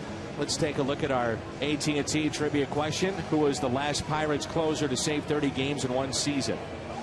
But Jose Mesa, that comes to mind. That's my pick. There it is, 43 back in 04. Their lone bright spot in 2004, Jose Mesa. He came into a game and you thought it's probably going to be over. He was pretty good. 43 saves, no doubt about it. And they have a very strong closer now, Joel Henrahan, who I saw him talking to Jason Simon-Tachi before the game. So what do you guys have in common other than hunting? He said, got that. He was an Iowa kid, but now lives in Dallas. But they played together in 07 or 08 when the Washington Nationals organization. 1-0 pitch. I'm sure that's one that Washington wishes they could take back, because Hanrahan has been terrific for the Pirates this year, back into their games. You mentioned it, Al. I mean, you look at the back end of the Cardinal games, and you know, you save half of them, and it's a different season. And you know, and you remember what the compensation was.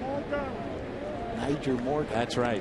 Who's now with Milwaukee. And you know, I mean, T. Clutch, as Niger's alter ego, has really caught on in Milwaukee, and he started that in Pittsburgh, but didn't really catch on.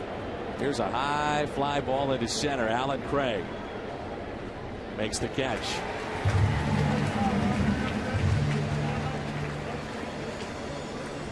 Albert Pujols, Alan Craig, Matt Holliday coming up for the Cardinals. Looking ahead, McCutchen, a dangerous man, retired. He is 0 for 2 with a walk and a run scored, and now it's Neil Walker.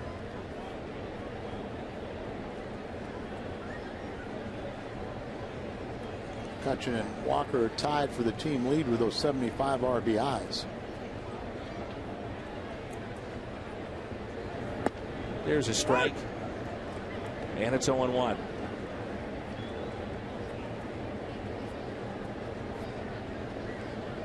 Way off the line at third is David Freese, even with the bag. Outfield shading a bit to the opposite way for Neil Walker. No balls and 2 strikes. Probably the charts would tell you he pulls the ball in the infield, but pretty much straight away or hit a little bit towards left and left center if it's a fly ball. Big gap in right center. Here's the 0-2 pitch.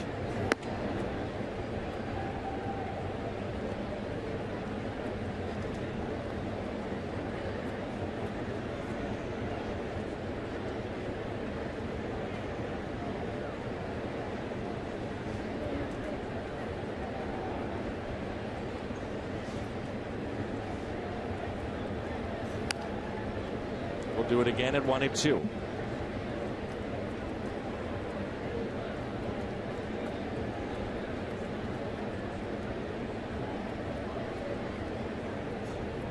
Good velocity on the fastball from Jackson. Sometimes you try to overthrow it, you tense up, and the ball just doesn't have any movement. 2-2. The third inning, it just looked like he lost control, but since then has regained it, settled in. Cardinals jumped out to a 3-0 lead, and now they trail 4-3. One out here in the top of the 5th. 2 balls, 2 strikes on Neil Walker. 3 unearned runs in the 3rd inning, and then with back-to-back doubles in the 4th, they've taken the 4-3 lead. Last 10 games hitting .467 is Walker. But, you know, there were 3 unearned runs, but you had 4 batters reach base before he got the 3rd out. Here's a 3-2 pitch. The fly ball out to center. Craig makes the catch. 2 away. Tomorrow night, get here early. It's Willie McGee and his bobblehead night. Cardinals will be wearing their powder blue uniforms of 1985 that you see there in that bobblehead. It's available to 25,000 fans of all ages, courtesy of Coca-Cola and Deerbergs. The pullover variety. Vince Coleman and Willie will be part of the ceremonial first pitch. They'll be signing autographs in the Ford Plaza. There are tickets tomorrow as low as $15. $15. And still some good seats. Yep, get the bobblehead. Chance to get an autograph from those two if you get here early enough. Come on down to the ballpark. 2 balls and no strikes. You find some of those bobbleheads on eBay the next few days. It'll be 10 to 20 times that price. I wouldn't know anything about that, Al. You are a connoisseur, if you will, of bobbleheads. You with your very own Al Raboski bobblehead. That I was very proud to begin that initiative to make that happen. Understand that the post-game show, though, did pull the head off one of your bobbleheads. Yeah, and they tried to glue it back. It's an absolute insult, Al. It's a good thing I have good doctors. What are you saying about the control? Well, 2-out walk. 3rd of the night. I can't believe you put up with that after all these years. Letting them do that to your bobblehead.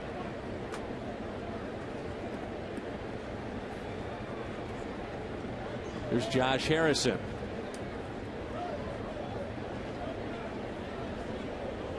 Just consider the source. There's a strike at the knees to Harrison. 2 outs, runner at first. Harrison is doubled and also flied out to center.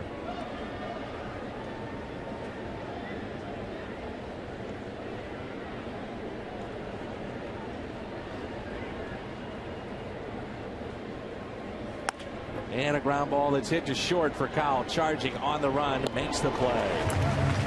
The Cardinals have Craig, Pujols, and Holiday coming up. It's 4-3 Pittsburgh.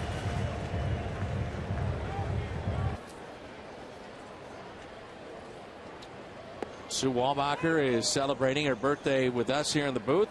Purchased a item at the winter warm-up to go on the field and a chance to watch batting practice there and go behind the scenes up here in the booth and see our buddy Tony West as Craig picks up a base hit out to left. I tried to introduce Sue to Tim Garcia, but he was sleeping. Well, Tony said, you know, we'll try and get Craig out there, a little hanging breaking ball. It's on the end of the bat, but he really hits this Pirate pitching well, and let's see if he, in front of Albert, can't do some damage and Cardinals get a lead. Pujols 1 for 2 on the night. He knocked in Alan Craig back in the first inning. Outfield straightaway and deep. Runner goes. Craig on his way to second. High throw and a stolen base. How about that? Appeared like he was going to be out, but the high throw allowed him to get the steal. It's his 5th in 5 tries. I like it. I like it. And we're seeing a little bit more ahead of Albert Pujols that Tony is willing at times to send that runner. How many times, Al, do you think teams fall asleep because the focus is so much on Pujols? Well, I told you I played with Joe Ferguson, who was a catcher outfielder, and he felt, and he was a big guy and wasn't speedy, but he felt he could get in double figures just by, you know, pitchers falling asleep or not anticipating him running. 2-0 the count here on Albert. And also the scouting report will tell you Cardinals with runner at first and Pujols up. The percentage of times they run is minuscule. Well, Albert is also ground into a major league leading 25 double plays, but it's been a while since he's hit into one. That's inside. It's a walk to Pujols, and the Cardinals have something going here in the bottom of the 5th. And I think the Cardinals also, Tony La Russa, you know, if you want to walk Albert Pujols, that's fine, because Holiday's got good numbers and Lance Brookman got good numbers against Morton. So go ahead and pick your poison. Runners at first and second.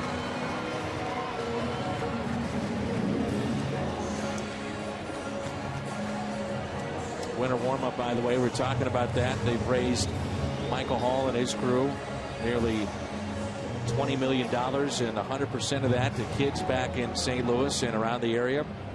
Really is a neat thing that they do. The players are involved, and Tony has made sure that the players get involved, and the winter warm-up is the primary fundraiser, but nearly $20 million raised since 1997. And if you're really a kids charity, you can apply for a grant through Cardinals Care. Runners at first and second. No balls, 1 strike.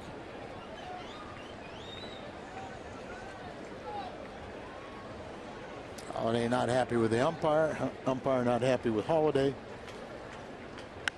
And Holiday hits a high fly ball into deep right field. On the track, the catch is made. Craig will tag up from second to third. Holiday hits that deep enough. Not only Craig did tag up, Albert was in tagging up, but as soon as he saw the throw go to second, he had to go back to first.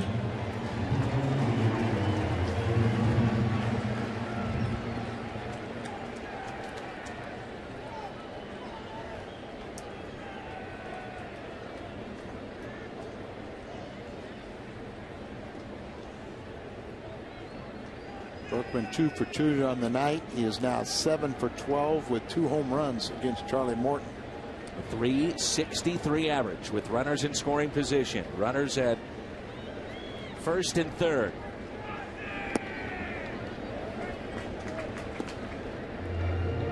RBI single in the first, his 79th RBI. Singled in the third and then was erased on a double play.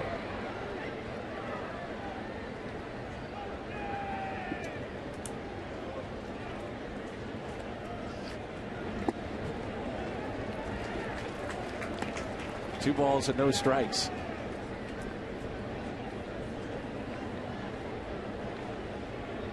Outfield is straight away and deep.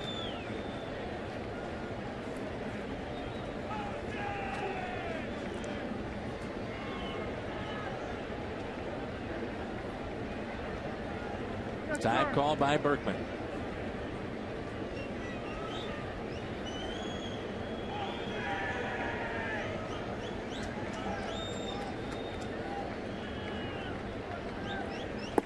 And that's taken low and away.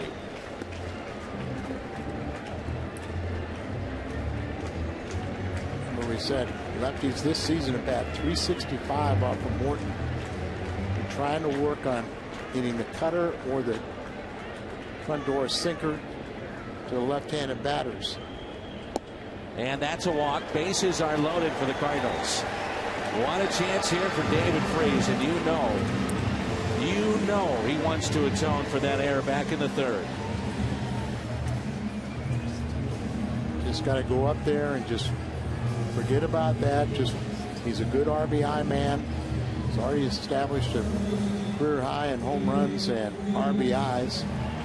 Of course, his brief seasons the last couple of years have all been curtailed with injury, and even this year he had the broken hand. So they surge out to talk to Charlie Morton as they get activity.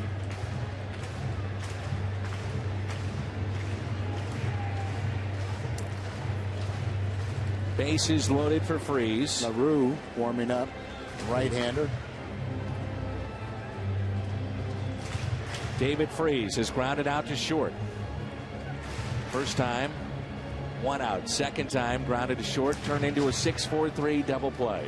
I just kind of got the feeling that he didn't want any part of Berkman and wanted the right-handed batter to come up. Told you that he is the best in the major leagues. 77.9% of his outs have come by way of the ground ball, which is the best rate in the major leagues. So he's banking he can get a ground ball double play.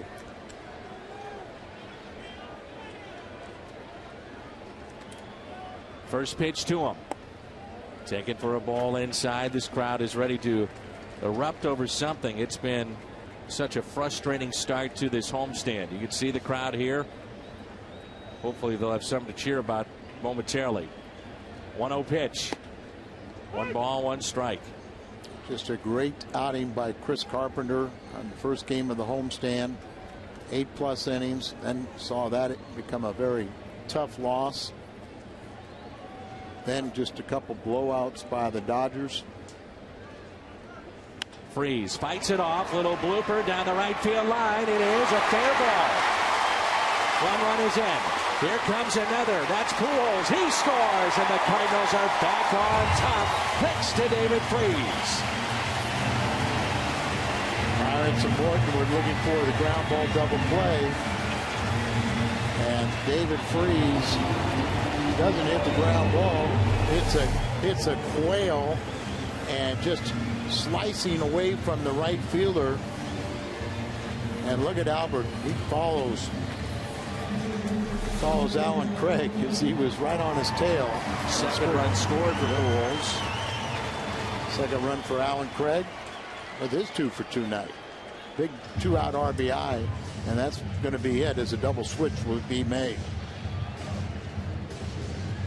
So with 1 out, the Cardinals still with a good chance to add to their lead. Second time they've had a lead tonight. They led 3-0, then trailed 4-3, and now they're back on top. Clint Hurdle making the move. St. Louis on top, 5-4 here on Fox Sports Midwest. Lee Arthur, Big Lee Smith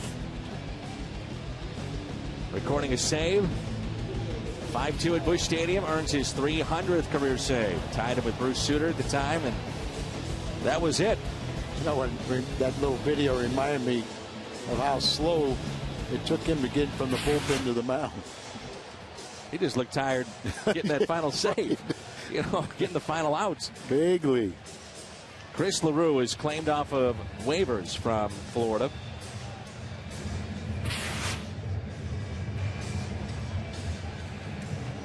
The great Tom Pagnazzi, a part of that historic afternoon at Busch Stadium, too.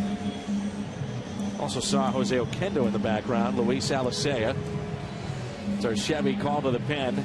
Chris LaRue began the season a year ago with the Marlins AAA affiliate New Orleans. Was part of the World Baseball Classic for Team Canada. He's from Ontario. 1.13 ERA. So Pete Guerrero also in that shot. LaRue has been with the Buccos 3 times this year.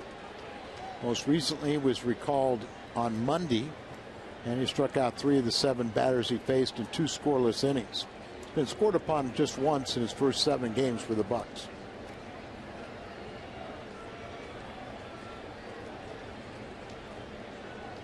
Yadier Molina, runners at first and second. That pitch is taken for a ball low. Molina is flying to center and also grounded out to short. 0 for 2 tonight.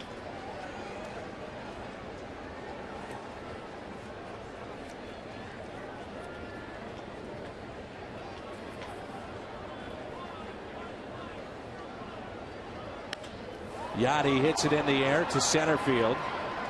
Berkman at second base. Will he tag up? He'll draw a throw.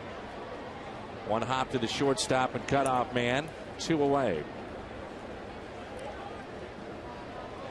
So 2 outs, and here is Rafael Furcal.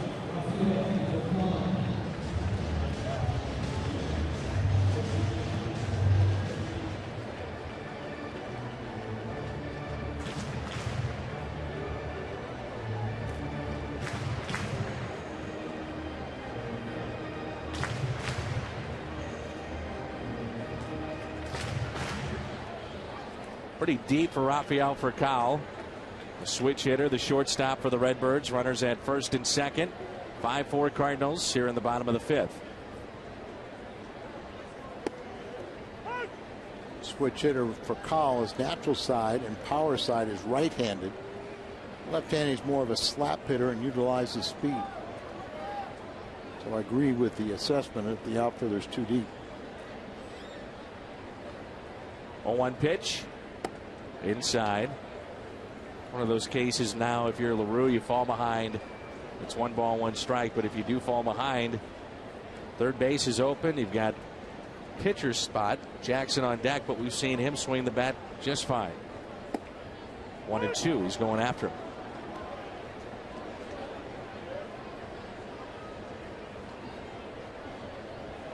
Should go after him. It's an 8th place hitter. Batting .206. A little better than that as a Cardinal. The 1-2. Check swing. Did he go? No. 2 balls and 2 strikes. Question is, and I think it's a fair question, and we'll sit there and you see there where his numbers over his career. But you know, I think it's a very fair question. If he was totally healthy, how much does he have left in the tank? How productive can he be offensively? Little chopper and tough play at first, and handled very nicely. It's Garrett Jones. Cardinals regain the lead. It's 5-4. The second, 2 more just moments ago in the 5th inning, and they have the lead 5-4. They've out-hit the Pittsburgh Pirates 9-5 in this game. We just had our birthday girl mention something, that the Cardinals have started losing at home because the arch is gone. You know, after the concert they had to resod the entire field, and maybe because of all the hot temperatures and everything, they don't want to cut the arch into the center field area. But I think that's as good a reason why we went on this losing streak as any. Fox Tracks presented by Chevy. Now you're trying to find any reason. That's right. You don't ever blame the players. It's always got to be something. And we know Bill Finley and his crew do a great job, but they're thick-skinned and they can handle it. They had the U2 concert. Field was tore up, dug up literally, and then we have a extremely hot month right after that, and the field is in very good shape. Here's a ground ball to second. Schumacher, 1 away. That's how we start playing here in the top of the 6th. Cedeno retired. Shutdown inning for Edwin Jackson. Got the bottom 3 of the order.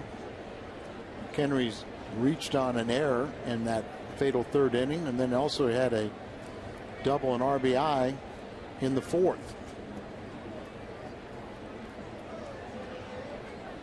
McHenry known for his glove and blocking balls in the dirt. The catcher. Where's number 55 for the Pittsburgh Pirates? Of course, he came from the Colorado Rockies organization, so Clint Hurdle and some of the others knew of his talent, and with all the problems they've had with catchers, they said, hey, let's pick this kid up. 1-0 pitch, big gap in right center. 1 ball, 1 strike.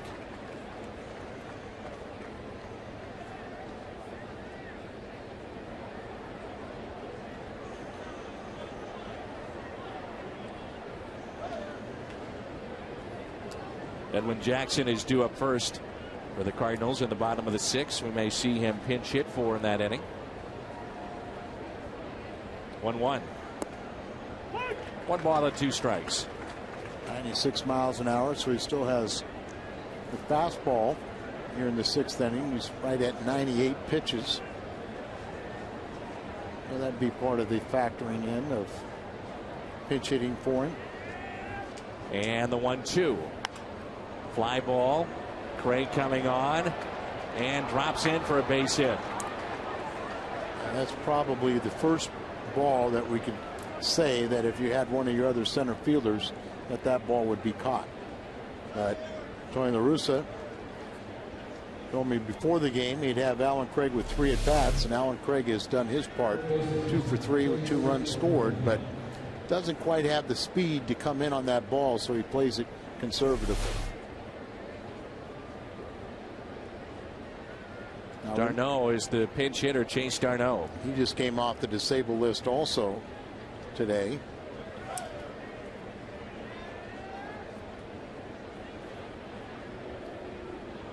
Jackson would love the double play here.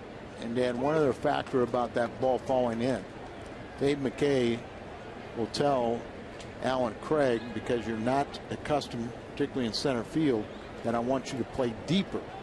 You play deeper, and if balls fall in front of you, fine, but we don't want anything go over your head or in the gaps.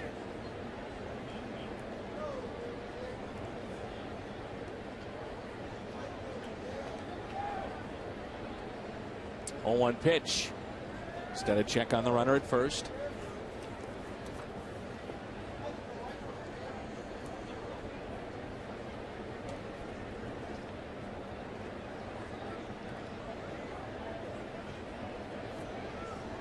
If you had your starter in the game, you might keep him in the spot to bunt, but a reliever was in that spot. Now you burn a position player if you're looking to bunt. Instead, it could be a double play. Out at second and safe at first, Darno. That's one where maybe Schumacher takes it himself.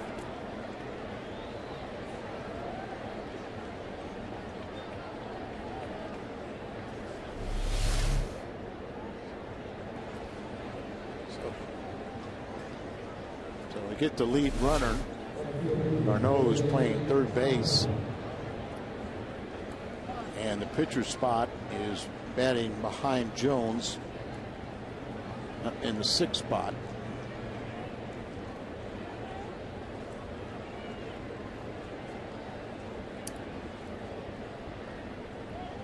So 2 outs and a runner at first.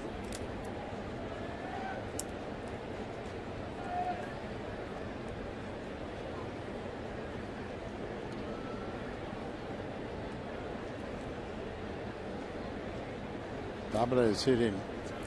It's his 18th game against the Cardinals. The first 17 he's gotten a base hit in every game, and here he's 0 for 2 with a hit batsman.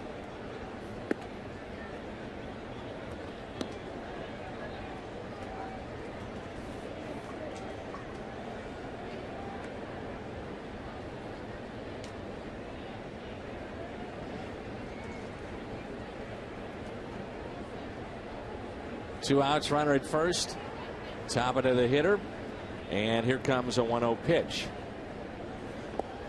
Picked by Molina. Wow, flat footed. Still throws a strike to first.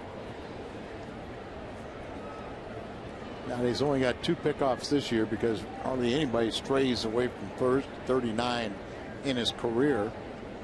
And he made that play very close, flat footed, as you said.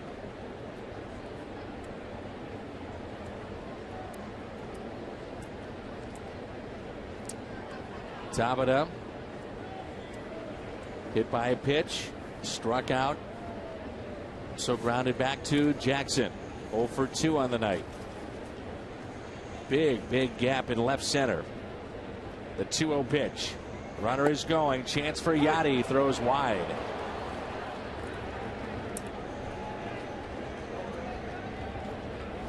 Stolen base for Darno.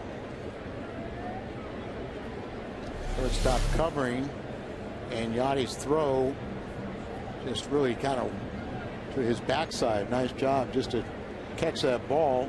Then you see him try to deke him to get him to come off the bag.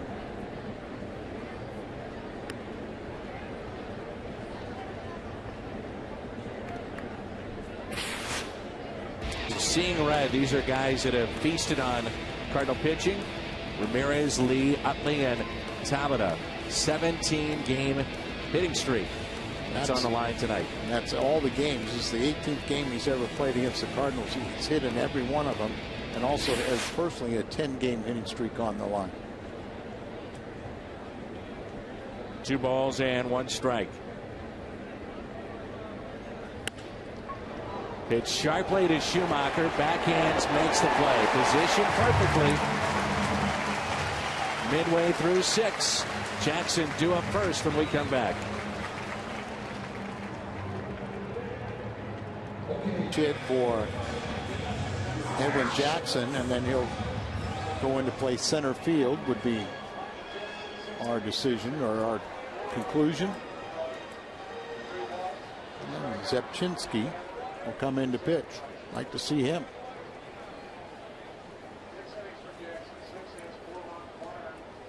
So John Jay leads it off. Here we go in the bottom of the 6th. Pinch hitting for Jackson. .296 average, 8 home runs. He's driven in 31. Then we'll see the top of the lineup. Shoots it out of play. 1 ball and 1 strike. Edwin Jackson goes 6 innings, 6 hits, 4 runs. Only 1 was earned. 3 walks and 2 strikeouts. He can be the winner if the bullpen holds on. Tied him up in on his hands, and it's hit out of play. John Jay, we haven't seen the numbers that we were hoping to see after the trade of Colby Rasmus. And really, it's 2 years in a row. You know, his numbers went down after Ludwig was traded at the All-Star break last season, and they went down this year after Colby Rasmus was traded. Still has done a fine job for the Cardinals in .296. And slaps it the other way for a leadoff base hit.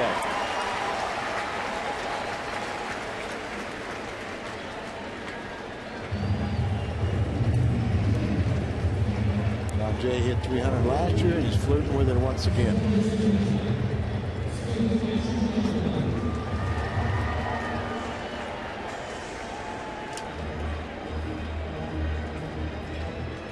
Speed here with Jay at the first base and Schumacher at the plate, holding on the runner at first for the left-handed batter, leaves that hole open on the right side.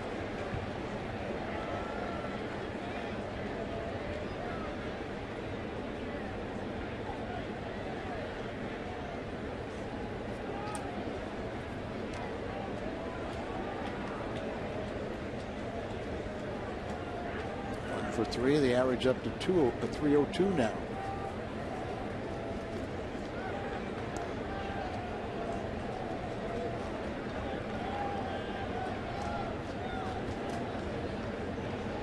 He had 5 consecutive hits when he came in today. He had a hit on Tuesday night in the 9th inning, and then 4 for 4 yesterday.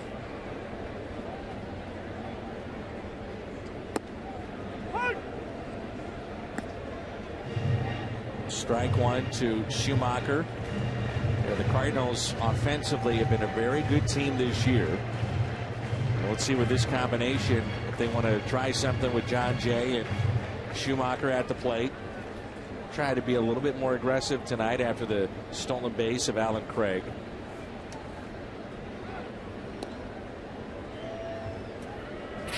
Last 5 teams to lead the National League in hitting 08 Cardinals, no postseason, but the other 4 teams on to postseason play.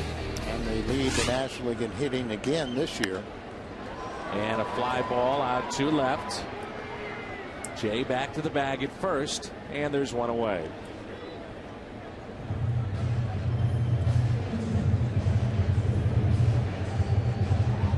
The hitting the Cardinals have had this year, just 21 walk-off losses. Just half of those, which is extremely high numbers. So if you were at half that, you'd be right in the middle of the pennant race, if not leading. Jackson tonight, the starter. You get a look at Alan Craig, 5 hits in 6 innings that he allowed, 4 runs, an error. Behind him, that was by Freeze. 1 sacrifice, a steal, a couple of strikeouts. 106 pitches tonight for Edwin Jackson.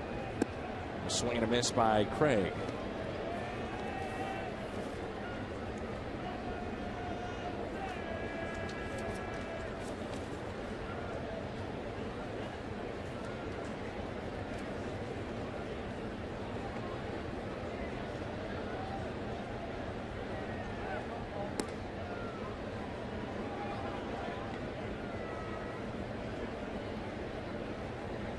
Assume that Alan Craig, this will be his final at bat of the night. He's got his average up to 328. He was batting, I believe, 336 when he got hurt, and then missed a third of the season with a fractured kneecap. He's come back and picked up right where he left off with the hit after an 0 for 11.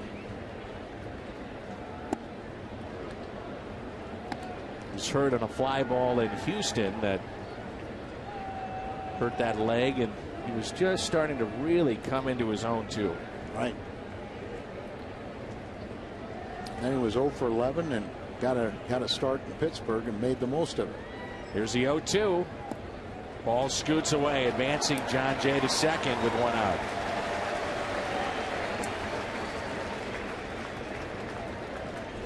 Wild pitch, and I think the catcher just tapped his chest protector and said, "That's my fault." He's also limping back to get back to his position behind the plate. Stretching out, yeah. So the count is 1 ball and 2 strikes on Alan Craig. It's a wild pitch charge to the right-hander. They sit here, should score. John Jay. 2-2.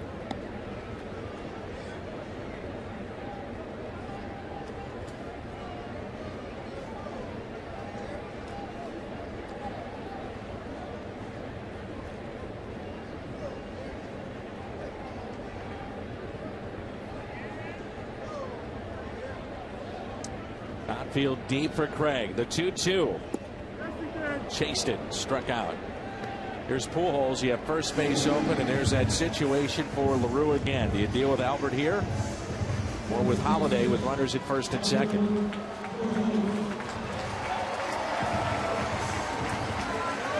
We saw that Clint Hurdle more than happy to give a free pass. He's trying to get the attention of his catcher, and he just puts up the 4. So Albert will be denied the opportunity. Albert's 11th intentional pass this year. That is way down, as clubs have respected Matt Holliday and Berkman behind him.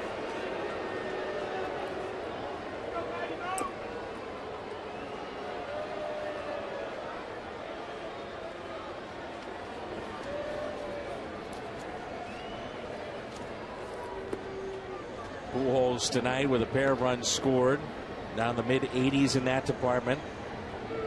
This will be his second walk. Holiday is 1 for 3 with 3 RBIs this year, following an intentional pass to Pujols. In his career, 9 for 29, 3 home runs and 18 RBIs. Remember, they had a few words last time Matt was at the plate, so probably doing a little politicking. The home plate umpire was saying, hey, you're right.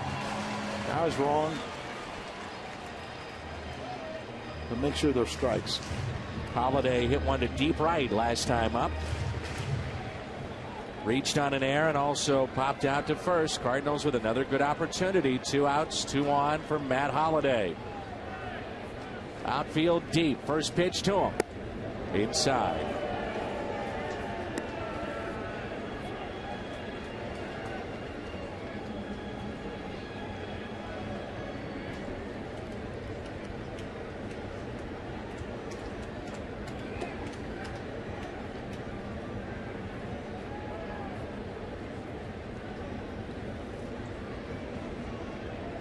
Here's a 1-0 pitch. Just missed. 2-0. Fastball inside.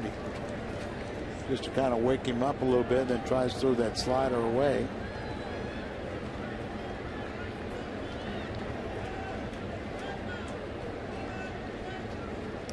Here's a 2-0 to Matt Holiday.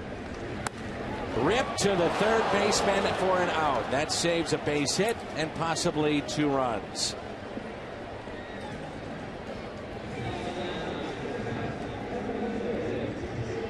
Central rivals. You'll see that Fox Saturday Baseball this weekend on Fox Channel 2. Zubchinski takes over for St. Louis, and he's had, just I don't know if you want to say an odd role here in St. Louis, but really a non-defined role at this point. Can't agree with you more. He was the centerpiece of the trade sending Kobe Rasmus to Toronto back on July 27th. He's worked 2 innings or more and 9 appearances this year, including 2 scoreless innings on Tuesday. When you looked at, we see his numbers, pitched very well as a Cardinal. He pitched very well with the Blue Jays, but when you saw the numbers that he's held lefties to a 158 average this year, plus just 3 extra base hits. Lefties were 12 for 76. You thought he was going to be our left-handed specialist, but once we got Arthur Rhodes, they've kind of put him in this role where they've talked about, hey, we really like him. He could be a long man, even be a starter in the future. He's only 25, but it just seemed like when you coveted some effective left-handed relief, and there's times when there's more than one lefty on a team, where you could use Rhodes and Zubchinski in that role, but they like him more as an innings eater. They said in Toronto more of a 2-pitch pitcher, fastball, slider, and here he's mixed in a changeup. There's a ground ball to the second baseman Schumacher, and that's how we start the top of the 7th. 1 away. When you're coming out of the bullpen, you really don't need much more than 2, but as he's this role, if you're a starter or if you're going to go multiple innings where you may face a guy more than once, then you start adding that 3rd or 4th pitch. You're looking at the Rasmus deal and thinking about what you get back, and we didn't know much about him. Plays in Toronto. Right. You don't follow the Blue Jays all that much. Just look at the numbers, and it's impressive, and he's pitched well, and no doubt he has the ability to get right-handers out.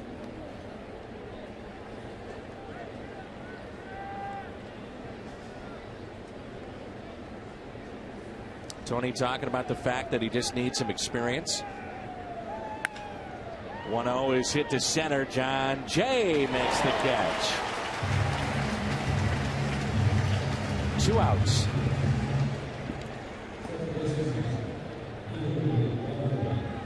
And right now he's getting 2, 3, and 4, and he's gotten the first 2.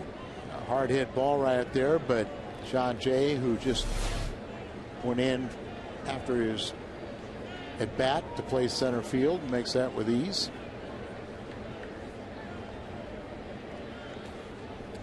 Neil Walker is the hitter. Switch hitter, turns around to the right side.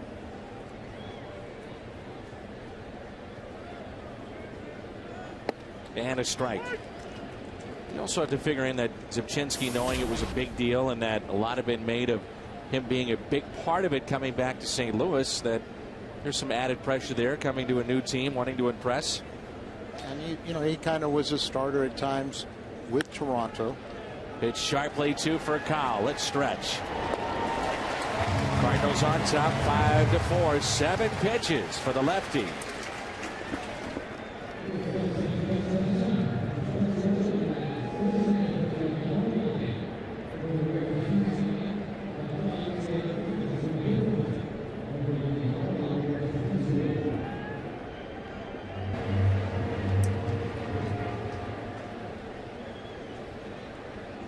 Lance Berkman.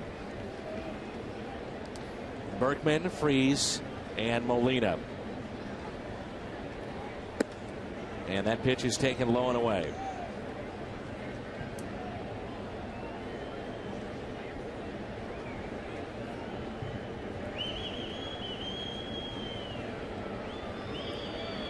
Berkman has put up a remarkable season, a bounce back year, and you'd like to see him along with Pujols and Schumacher also get to that 300 mark.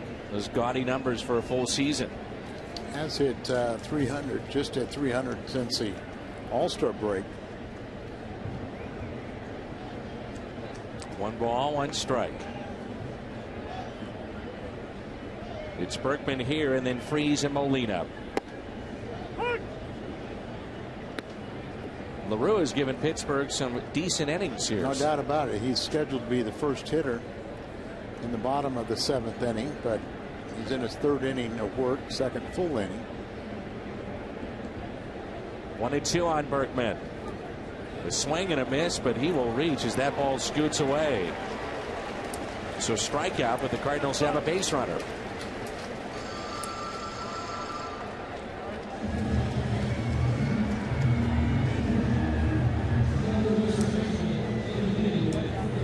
David Freeze with a big RBI base hit that scored 2 back in the 5th to give the Cardinals a lead. Scored another wild pitch on the strikeout as Berkman reaches. David, as I mentioned, already career in home runs and RBIs.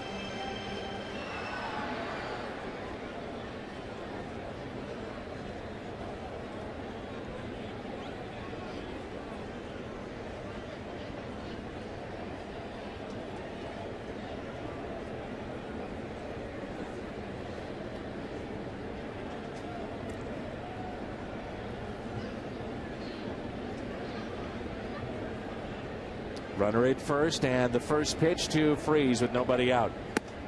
Taken for a ball up and in. On the air tomorrow at 6:30 here on Fox Sports Midwest.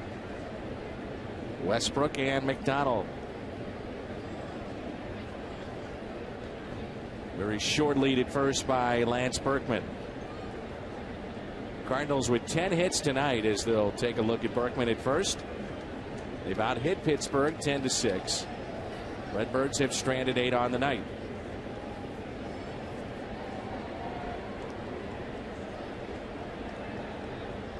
David Freeze very good at going to the opposite field. There's Watson, left-hander, warming up.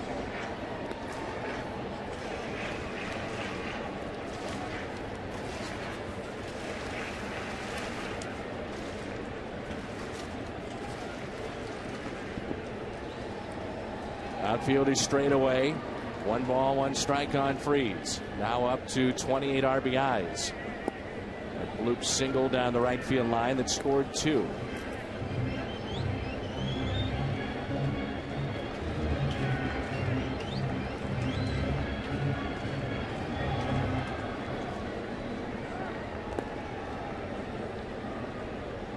An awful lot of attention to Berkman, as maybe in their minds they think a hit and run could be on.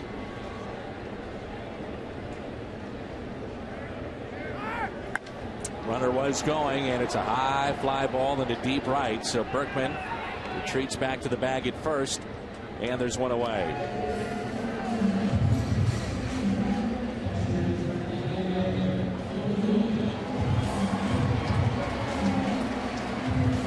Pitcher doing what he needs to do is he was backing up first base.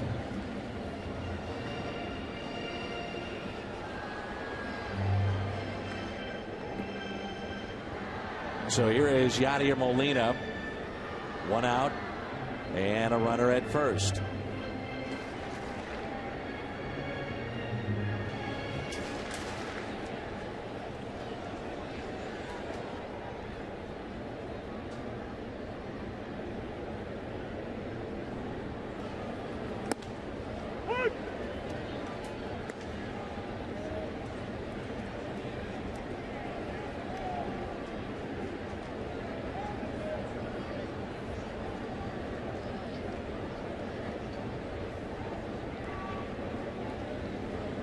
Here's the 0-1 pitch and a check swing by Yadi.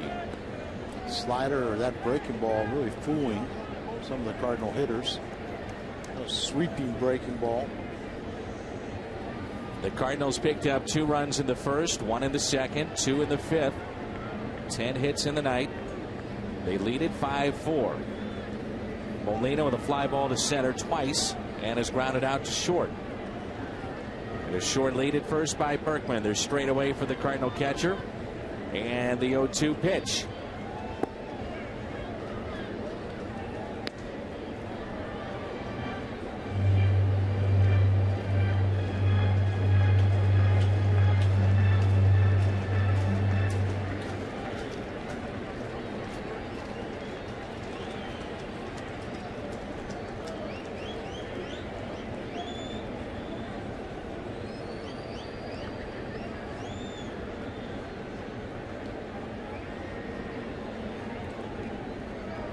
Right now, those two cannot get on the same page. Yadi wants to set the tone, and so does the pitcher, LaRue. And Yadi, little gamesmanship here. Now he calls time.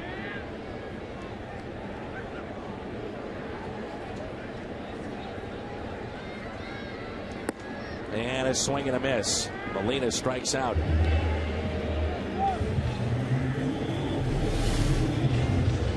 Set up outside. Hits the outside. Hits his target. It's his 3rd strikeout.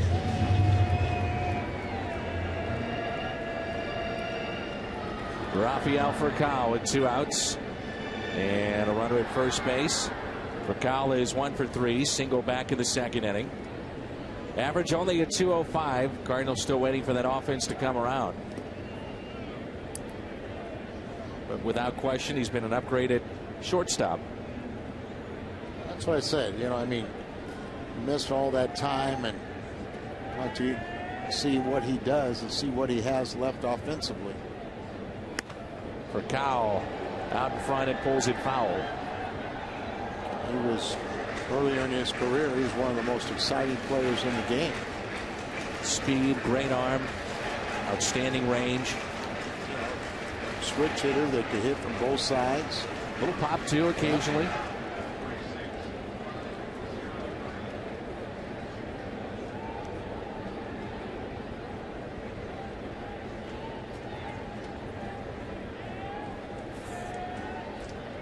And the 0-1 pitch to Furcal.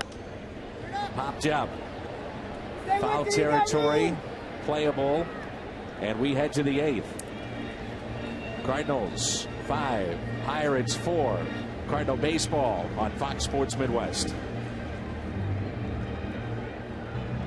Cardinals lead it by the score of 5-4 as we take a look at Rasmus and what he's done so far with the Toronto Blue Jays. Zepchinski is still in the ball game, so you see he's hitting just .216, 3 home runs, 12 RBIs, 22 strikeouts in 23 games for Colby Rasmus. Not a lot has changed. That's how he was hitting with the Cardinals at the tail end last month and a half, 2 months here in St. Louis. Zepchinski now with 1 good inning tonight. He's got his ERA under 1. See that pitch right there, Al, on lefties where it could be very, very effective. Well, as I said, with his numbers with Toronto were outstanding against lefties. You wonder if this will be the only man that he'll face here with Garrett Jones. 0-2. And you've got a right-hander on deck and a right-hander getting loose in the bullpen. Jason Mott is the righty. Jones 1 for 2. Single walk, pair of RBIs, and that was back in the 3rd. There's Mott, who's just been outstanding for a couple months, hasn't he? Yeah, and it's been a span of nearly 20, 25 games. Just been terrific. And the thing is, Al, when you watch Mott, he's starting to develop that little cutter that's become more effective. Location has been good with the fastball. So he's getting loose. Cutchin getting loose. Right-hander for Pirates. 2 balls and 2 strikes. Matt Diaz is at the on-deck circle, as that's where the pitcher spot is, and then Daniel McCutchen warming up.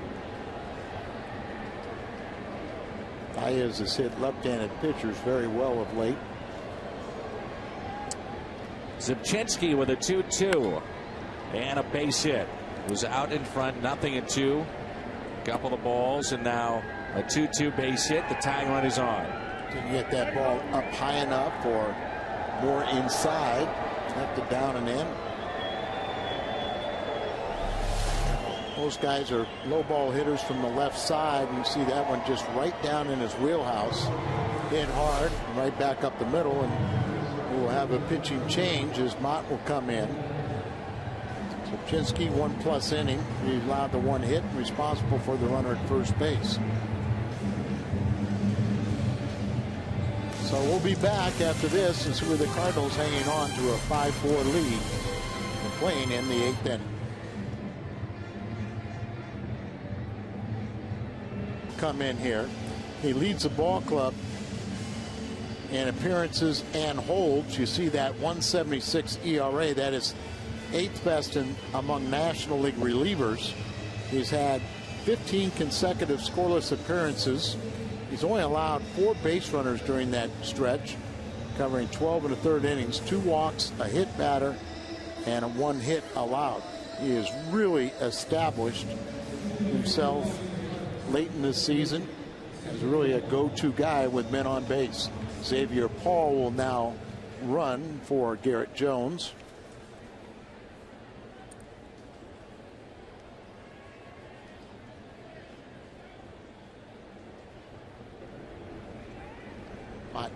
Diaz coming here, and as I said, he was hitting left-handers very well and forced Tony to go to the bullpen.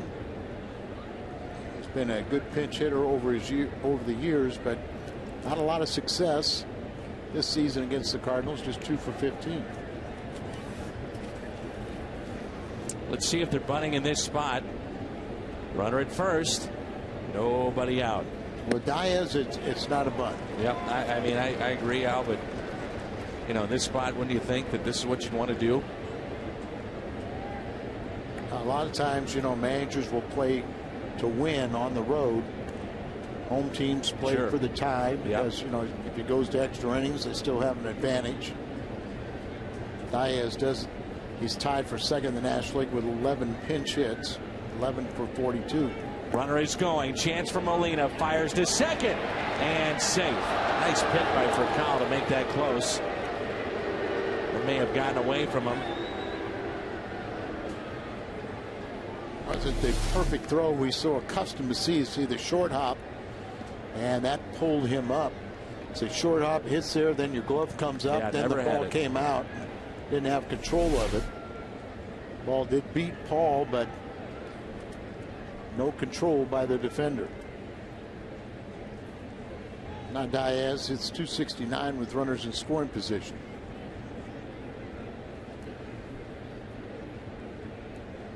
One ball, 1 strike. That's a big play. Nobody sure is. out. Corners are in, and that pitch is taken low and away. 2 balls and 1 strike on Diaz.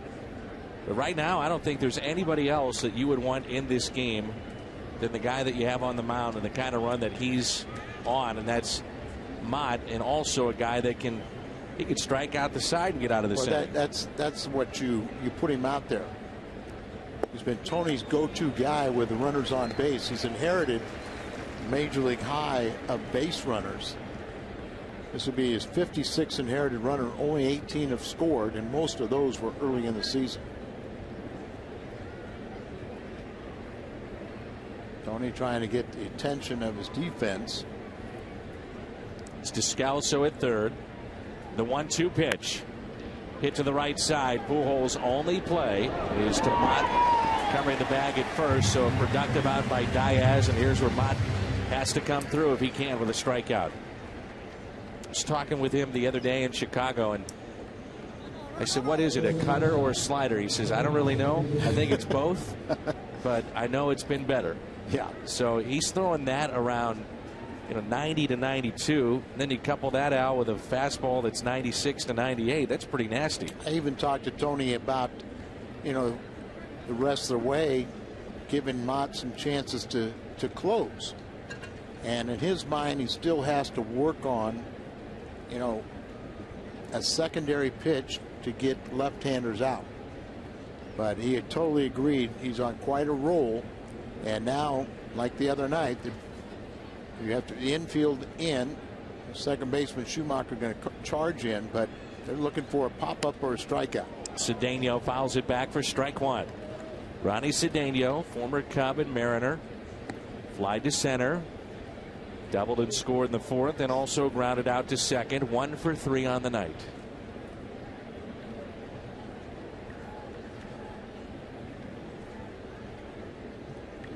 How much you like a squeeze play? A hard thrower like Mott, though, and a guy that throws a lot of balls up, might be hard to get a bunt down. Here's the 0-1 pitch.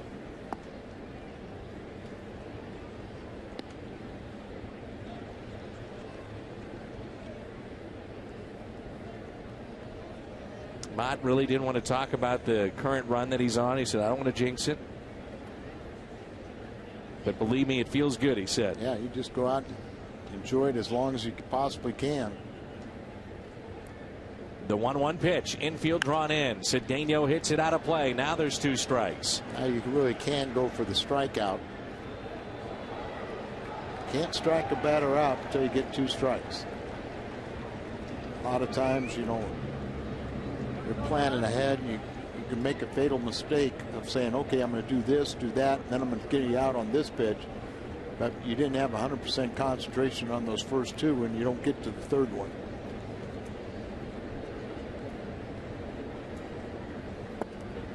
In the dirt, 2-2. 98. 3 for 5, a home run against Jason Mott. So pretty good fastball hitter. But you have to believe your fastball is better than a good fastball hitter.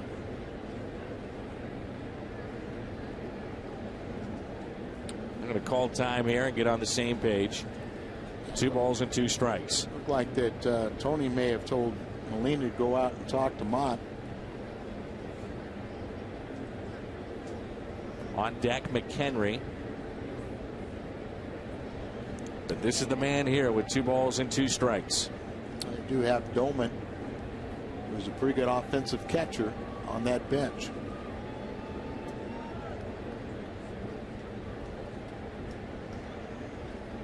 Here's your ball game. The 2-2 spoiled by Cedeno. 98 was supposed to be a fastball elevated, get him to chase that or pop it up, and threw it right at the bottom of the strike zone.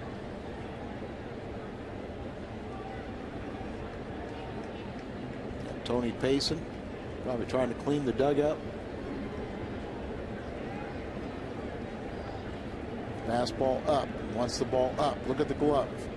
2-2 again. Got him. Strikeout of Cedeno. He hit his spot. And that's a big strikeout for Mott. That's what he was trying to do with the pitch before. And you look at how much they accentuate up. Look at watch his glove. And then he gets up even higher. Right there. The only thing you can do in that is pop that ball up or swing through it. Ryan Domet will be the pinch hitter. And so here's what you're talking about, Al, having that pitch that can get a lefty out. Key spot here, runner at third, and Mott has come in and gotten 2 outs after we saw that the leadoff man Jones got a base hit against Subchinski. Well, and here's telling you that how much confidence Tony has in Mott, that he doesn't even have Arthur Rhodes warming up. Never did get up, so he feels he has the right man with that runner at third. Now there are 2 outs.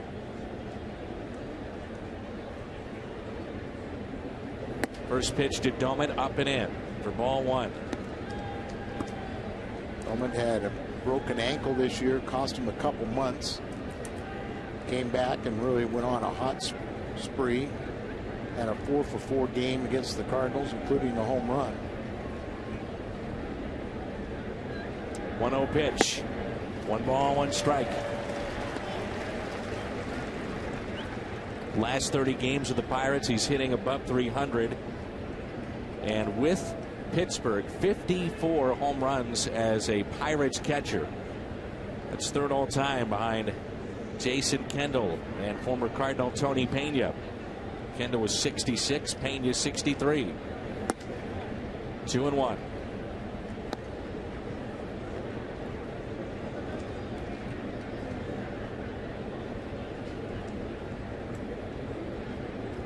For 3 when facing Jason Mott.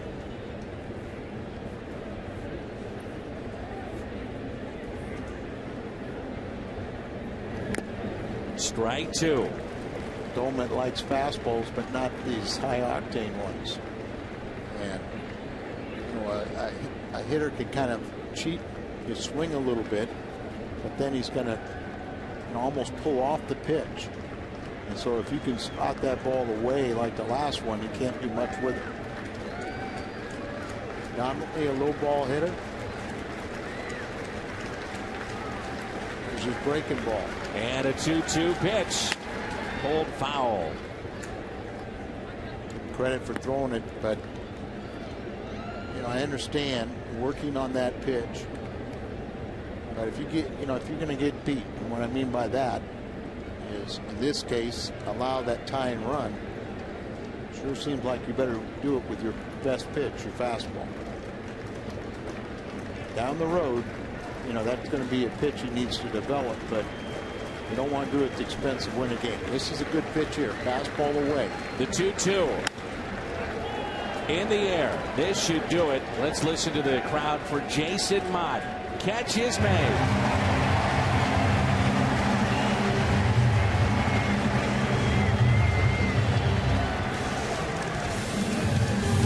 To the bottom of the 8th. A reminder, our $5 sale will end tonight at midnight. Great work by Mott. $5 for select tickets. Good seats for the Milwaukee series, the 5th, the 6th, and the 7th. Missouri Lottery Cardinals Live coming up next. But they have 2,000 seats for 3 games against Milwaukee for only $5 a piece. And that sale will end tonight at midnight. Cardinals.com/5, and those have gone very, very quickly. Cardinals.com/5. It ends at midnight tonight.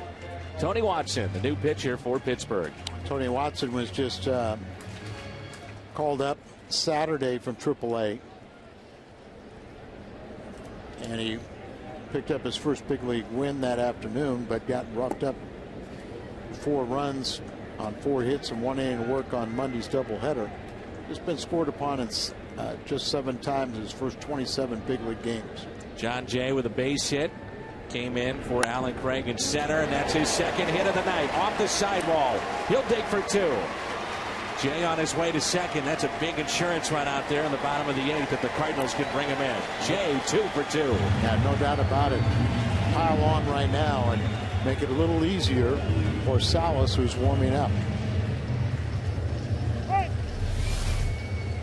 Our Nissan drive of the game going to the opposite way. Just sneaks in that third base line, and John Jay hitting the bag and not looking back. Saw the third baseman.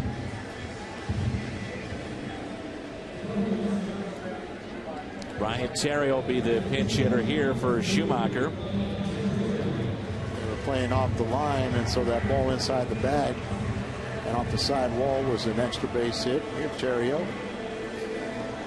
Well, let's see if the Cardinals will bunt here with Ryan Terrio. See his numbers this year: .272 average, a home run, 40 driven in. Remember we talked about last inning, on the road you play for the win. At home, you know, you play for a tie, or you know, they're going to add to your lead. Good bunt by Terrio. Sacrifice good. Would have been very close if Watson decided to go to third. Would have been one of those bang bang plays, but he did not. Take a look here. See, right there, he's got plenty of time. Now, Doman just came in this game. He's usually telling the pitcher what to do, but a lot of times, you know, you've got to assume a ball you get to that quickly. You've got time to really give a good look, and if you decide to go to first, you still would do that crow hop and throw him out. The home plate umpire has gone over. And it's a pitcher spot, dude. Yeah. So it's Mott's spot, and they're going, where's your hitter?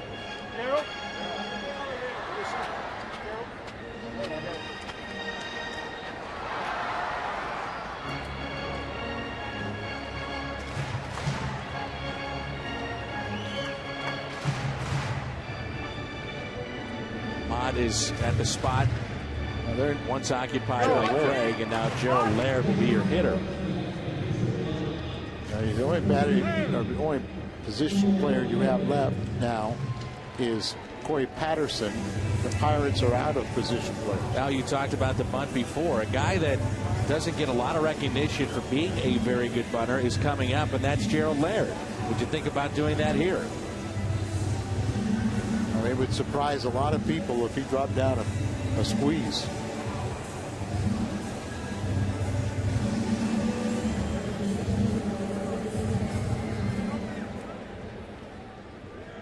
Gerald Laird, he got his first National League and home run yesterday.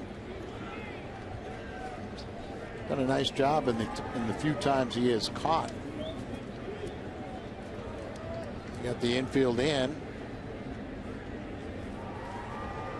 And Laird looks at a ball low. Never forget the bunt that he dropped down in New York that surprised everybody. Yeah, it was 2 out squeeze bunt single there in the 8th inning on July 20th.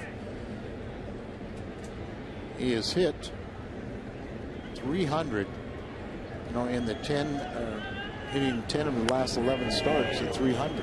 Made a start yesterday, 1 ball, 1 strike, runner at third. With just 1 out, 5-4. St. Louis, their half of the 8th. The Cardinals with 2 runs in the first, 1 in the second, 2 more in the 5th. On an RBI base hit by David Freese to put the Cardinals on top by a run. Big run out there at third base. They banking on a sac fly. 2 strikes now on Laird.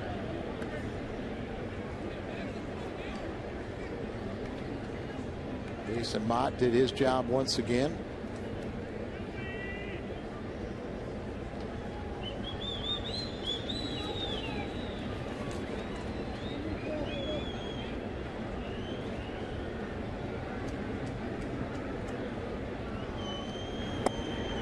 Evens it up at 2-2. Laird, no base hits as a pinch hitter this year, only 3 opportunities.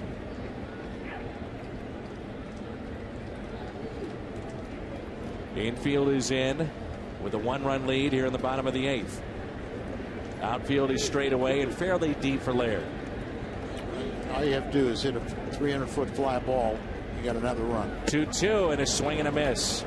Big strikeout, and it brings in Pujols. This is Watson's inning. No one has been getting loose in the bullpen for Pittsburgh. That was right down the middle, and Laird just missed it. Pujols has walked twice. Will they make it a 3rd time? Well, there's no doubt they have to put him on. And then you might think about Holiday too. Load him up. Force play in any bag. So Watson will not pitch to Pujols. It'll be runners at 1st and 3rd for Matt Holliday. Second intentional pass, his 3rd walk of the night. And I think you would agree, the logical play. But the damage that he's done against the Pittsburgh, even though Clint Hurdle's first year, yes, I agree. I don't like to see it, but I agree with it. Fans don't like to see it. Some of them booing the move here, as you always hear when Albert Pujols is walked, whether it's intentional or not. So runners at the corners for Holliday. Time called by Doman. Wants to talk to Watson about Matt Holliday. He's reached on an error and 0 for 3 on the night.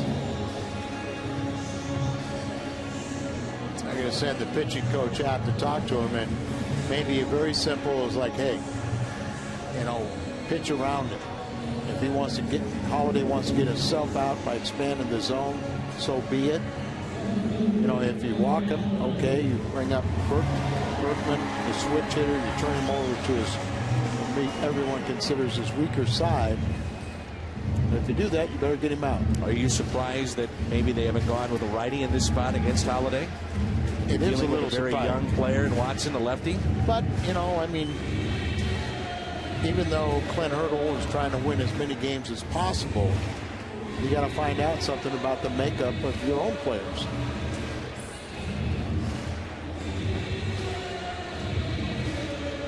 Runners at first and third. Matt Holliday with 18 home runs. He's driven in 64 this year.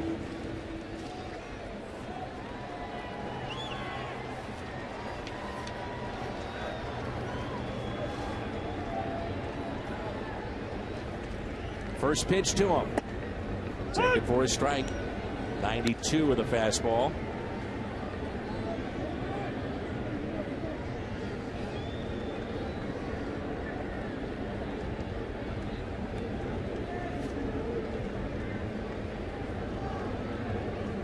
The 0-1 pitch to Holiday with runners at the corners. Inside, 1 ball, 1 strike. Only other action that's still going on right now in Major League Baseball, Houston leading the Giants 2-1. That's in the top of the 4th. Everything else is a final.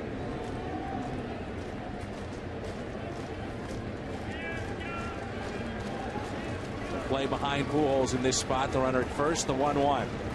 Holiday crushes this one. Deep left. Track. Wall. Goodbye. They want Pujols. Holiday. Made him pay.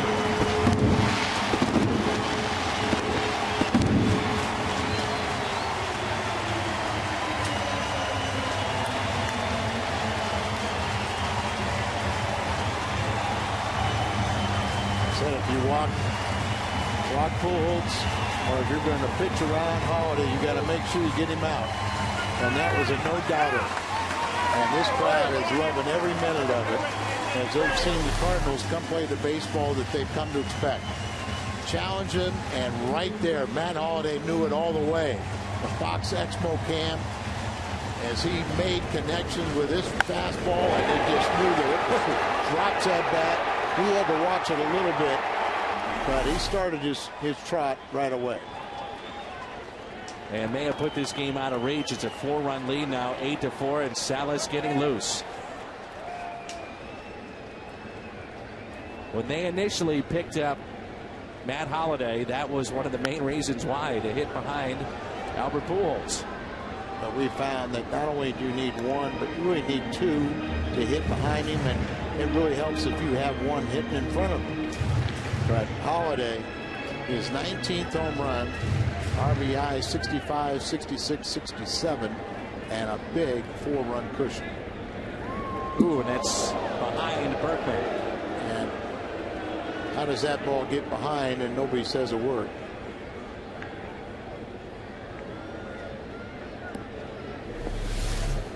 Sure, Tony's yelling something or talking to the umpire, is almost hit him in the rear end.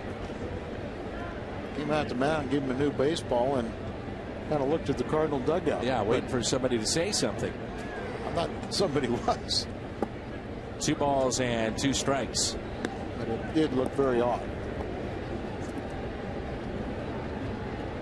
Looking ahead, the Pirates down by 4 runs. 2 balls, 2 strikes here in the bottom of the 8th.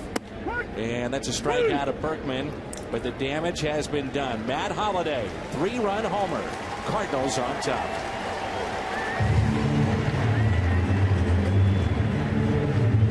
Game edition of Missouri Lottery Cardinals Live. Pat Paris, Rick Horton will be at Lumiere Place tonight. Cardinals try to get back in the win column. Some 2-out magic from the Cardinals tonight, and we'll have Tony La Russa's post-game thoughts as well. A look at Matt Holiday with the big blow in this one as we send it back to the booth and Dan and Al, guys. All right, Jim, great job as always. 8-4 as we head to the 9th. The ball absolutely crushed by Matt Holiday to give the Cardinals a little cushion. I think another thing you have to think about too, Al, is the job once again by Jason Mott. What a job he did coming in. No doubt about it. Sapinski gave you a good inning, and he allowed a base runner, and Mott came in, cleaned that up. It's not a save situation, but he's blown 5 saves. this season. Suffered his 5th loss and 5th blown save on Monday. So good to get him back out there. Good to give him a little cushion where he can go out and just have a good inning to get back and feeling good about himself.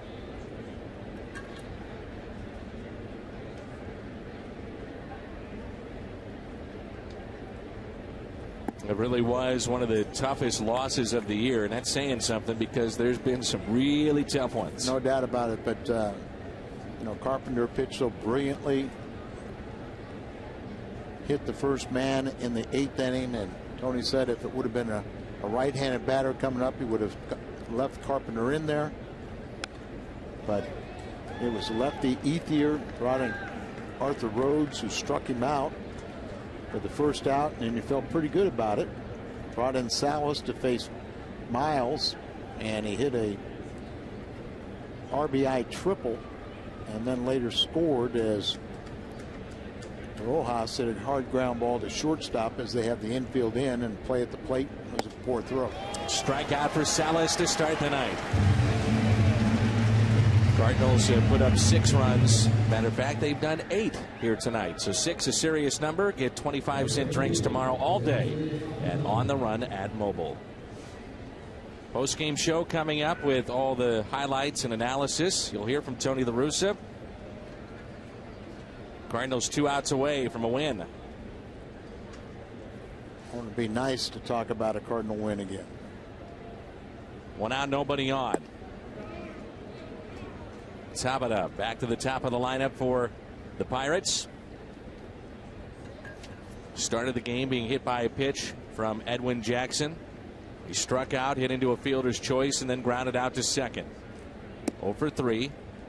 And it's 2 balls and no strikes. Dan, you look at this game, it's really the formula for winning games. You know, starter goes 6 innings.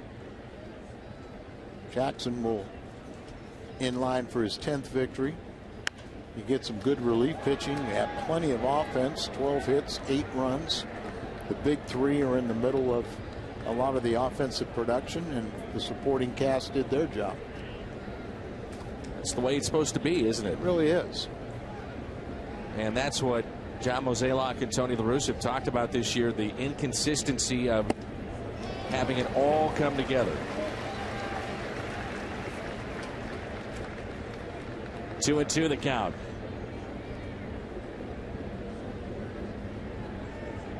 Could see a hitting streak come to a close for Tabata against St. Louis. Final hope right here, it's 3-2.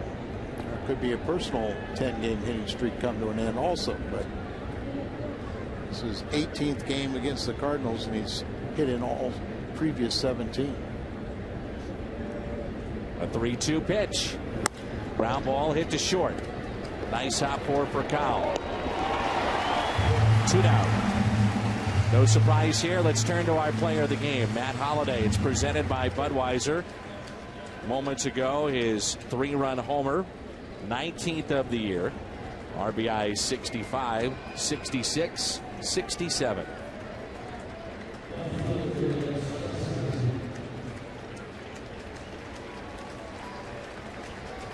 Alex Presley. Final hope for Pittsburgh here in game 1 of this 4-game series. 8-4. Top of the 9th, 2 down, nobody on. Strike 1 from Salas.